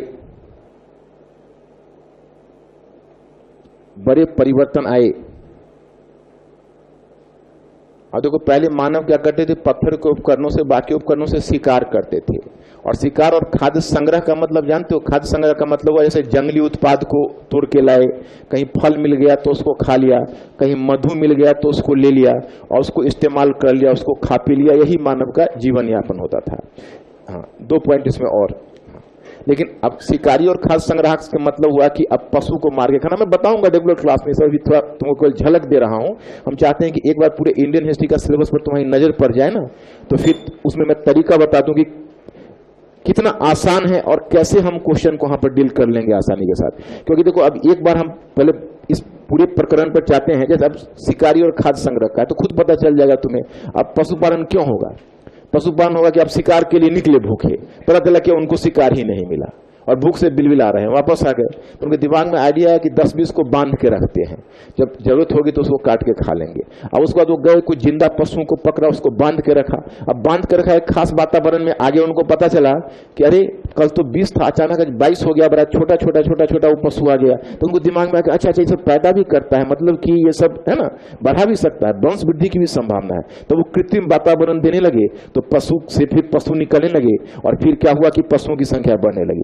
तो उसी प्रकार से कृषि का है। तो अब कृषि में भी विवाद है कि भाई कृषि क्यों आरंभ हुआ, कृषि को आरंभ होने की वजह क्या थी। तो the debate started from there. तो फिर बाद में पता चला कि भाई तो कृषि को आरंभ होने का सवाल यह था कि जलवायु संबंधी परिवर्तन हो रहा है, एक यह कारण हो सकता है। दूसरा कारण यह हो सकता है कि जैसे जब लोगों में जनसंख्या ज्यादा हुई तो खाद्य की संभावना, मतलब अब भोजन यापन की जरूरत ज्यादा जरूरत हुई। अब क्योंकि जनसंख्या ज्यादा बढ़ी तो अब शिकार से और खाद्य संग्रह से पेट भरना मुश्किल हो गया, तो उनको अतिरिक्त उत्पादन करना पड़ा। और ये कृषि का आविष्कार महिलाओं ने कर दिया, जो कि पुरुष लोग जाते थे वहां पर शिकार और खाद्य संग्रह पर, महिलाएं वहां पर आसपास बैठी रहती थी, तो बगल में वो क्या करती, दाना वाने छींटती थी। तो उनको देखा कि अरे भाई तो पौधे उग गए, पौधे से फिर फसलें निकलने लगी, तो धीरे धीरे से कृषि का आविष्कार हो गया। तो इन किन प्रकार इन चीजें चल रही। नेक्स्ट पॉइंट लिखना, हाँ लिखना कि हाँ हाँ हाँ लिखिए, हाँ हाँ हाँ लिखिए, हाँ हाँ लिखिए, हाँ हाँ। बढ़ती हुई खाद्य उपलब्धता के साथ, बढ़ती हुई खाद्य उपलब्धता के साथ, बढ़ती हुई खाद्य उपलब्धता के साथ, खाद्य उपलब्धता के साथ लोगों के जीवन में, बढ़ती खाद्य उपलब्धता के साथ लोगों के जीवन में अधिक अवकाश आया, लोगों के जीवन में अधिक अवकाश आया, अधिक अवकाश आया माने लीजर मिला, अवकाश है ना। और फिर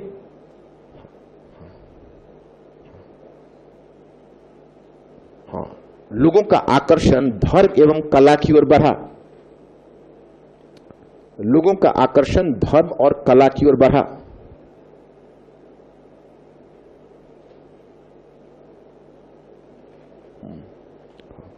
धर्म एवं कला की ओर बढ़ा, मतलब आप समझ रहे हो कि लोगों का आकर्षण अब धर्म और कला की ओर बढ़ेगा। एक बार बताओ, तुम लोग कभी कभी लिखते होगे, जैसे तुम लोग का फॉर्म भरते हो, प्रीलिम्स में भी फॉर्म में भरवा लेता है ना, कि मेंस के स्तर पर भरवाता है, हॉबी मेंस के स्तर पर कि प्रीलिम्स पर ही मेंस के। हाँ, तो कई बच्चे हमसे पूछने आते हैं कि सर मेरा हॉबी क्या है। हम कहते हैं हम कैसे बताएं, आज तक हमने खुद नहीं सोचा मेरा हॉबी क्या है, तुम्हारा हॉबी में क्या सोचा। तो अधिकतर देखो कि बच्चों के साथ परेशानी होती है खोजने की, भाई हॉबी क्या है। तो हॉबी की परेशानी क्यों होती है पता करो। हॉबी की परेशानी होती है कि तुम लोग जिसमें से डिसाइड किया होगा तुम लोग कि हमको आईएएस की तैयारी करनी है, और मैंने डिसाइड किया कि मुझे पढ़ाना है, उसके बाद न तुमको अपना हॉबी देखने का फुर्सत मिली, न हमको अपनी हॉबी देखने की। हॉबी तो मन करता है कि बैठ के गप करें क्या, लेकिन अब अलाउ हो तभी तो। अब दोनों आदमी पेट के सवाल है, तुम लोग अपने लिए मर रहे हो, हम अपने लिए मर रहे हैं, ना हम अपने हॉबी को इनकलकेट कर सकते हैं, तुम्हारे हॉबी को इनकलकेट तुम लोग कर पाते हो। अब ये सोचने वाली बात है कि जिसके लाइफ में अवकाश होता है तो हॉबी को प्रमोट करता है। तो पहले क्या था कि पहले लोगों का जीवन ऐसा था कि 24 घंटा में मुश्किल से 5-6 घंटा सोते थे और 14-15 घंटा वो खाद्य जुटाते थे, तब पेट भरता था। तो कला की तरफ और साहित्य की तरफ और धर्म की तरफ रुझान कैसे जाएगा। जब नौबत आई, जब कृषि का आरंभ हुआ, तब उनके जीवन में फिर अवकाश आया, गांव बसे, साथ साथ रहने लगे, दावत समारोह होने लगा, भोज होता था, सार्वजनिक भोज है ना, महिलाएं लोग को भी घर पर अवकाश मिला, बूढ़े लोगों को थोड़ी छुट्टी मिली। तब उन्होंने सोचना शुरू किया जीवन क्या है, मृत्यु क्या है। काश उनका साहित्य होता तो उनकी सोच में पता चलता। उनकी चित्रों से हम सोच समझने का प्रयत्न करते हैं। उन्होंने प्रकृति से अपना साहचर्य स्थापित किया और जिंदगी को समझने का अवसर मिला। कभी कभी मैं तुम लोगों को पूछता हूं कि तुम रोटी कपड़ा और मकान के अलावा कभी कुछ नहीं सोचते हो क्या। मतलब नॉर्मली इंसान है और जब अवकाश होगा तो कई बार आदमी जीवन में तो सोचना शुरू कर देता है, मैं क्यों हूं, मेरे जीवन का मकसद क्या है, मेरे ऊपर कोई सत्ता है कि नहीं, ईश्वर है कि नहीं, है ना। बहुत तरह के सवाल अपने मन में जेहन में आते हैं, भले हम उसको पब्लिकली एक्सेप्ट करें या ना करें, हम सभी के मन में वो सवाल आता है। तो धीरे धीरे उनके मन में ये सवाल आएंगे तो मानव सभ्यता का विकास होगा। आज जो तुम धर्म देख रहे हो, कला देख रहे हो, आज बंगाली लोग मछली खाते हैं, मछली की संस्कृति में जुड़ी है, लेकिन मध्य पाषाण काल में ही वहां पर तुमको फिश हुक मिलेगा। फिश हुक बोलते हैं बंसी जो मछली फंसाने वाली होती है, पत्थर की बनी हुई। मैंने मध्य पाषाण काल से लोग मछली खा रहे हैं, उधर नवपाषाण काल से मछली खा रहे हैं, आज तक खा रहे हैं। तो सिचुएशन कैसे बना? हमारे जो आदि मानव थे, धीरे धीरे धीरे जो भारत में विकास होगा, तो कैसे विकास होगा? साहित्य उपलब्ध नहीं है, हम लोग पुरातत्व के आधार पर इन सबको पढ़ रहे हैं। उससे भी तो अजीब बात हो गई कि जब अभी मानव ने बस खेती वेती शुरू की, तब भारतीय उपमहाद्वीप के एक खास क्षेत्र में एक हड़प्पा सभ्यता जैसी नगरीय सभ्यता आ गई। नगर, इतने उन्नत नगर मैं फोटो में दिखाऊंगा कि आज भी उनके ईंटों को देखकर लालच होगा, कॉन्ट्रैक्टर को मिल जाए तो नंबर 2 ईंटा के रूप में आज भी बेच लेगा उसको। इतने पकाए गए, इतने बेहतरीन ईंटें जो मोहनजोदड़ो और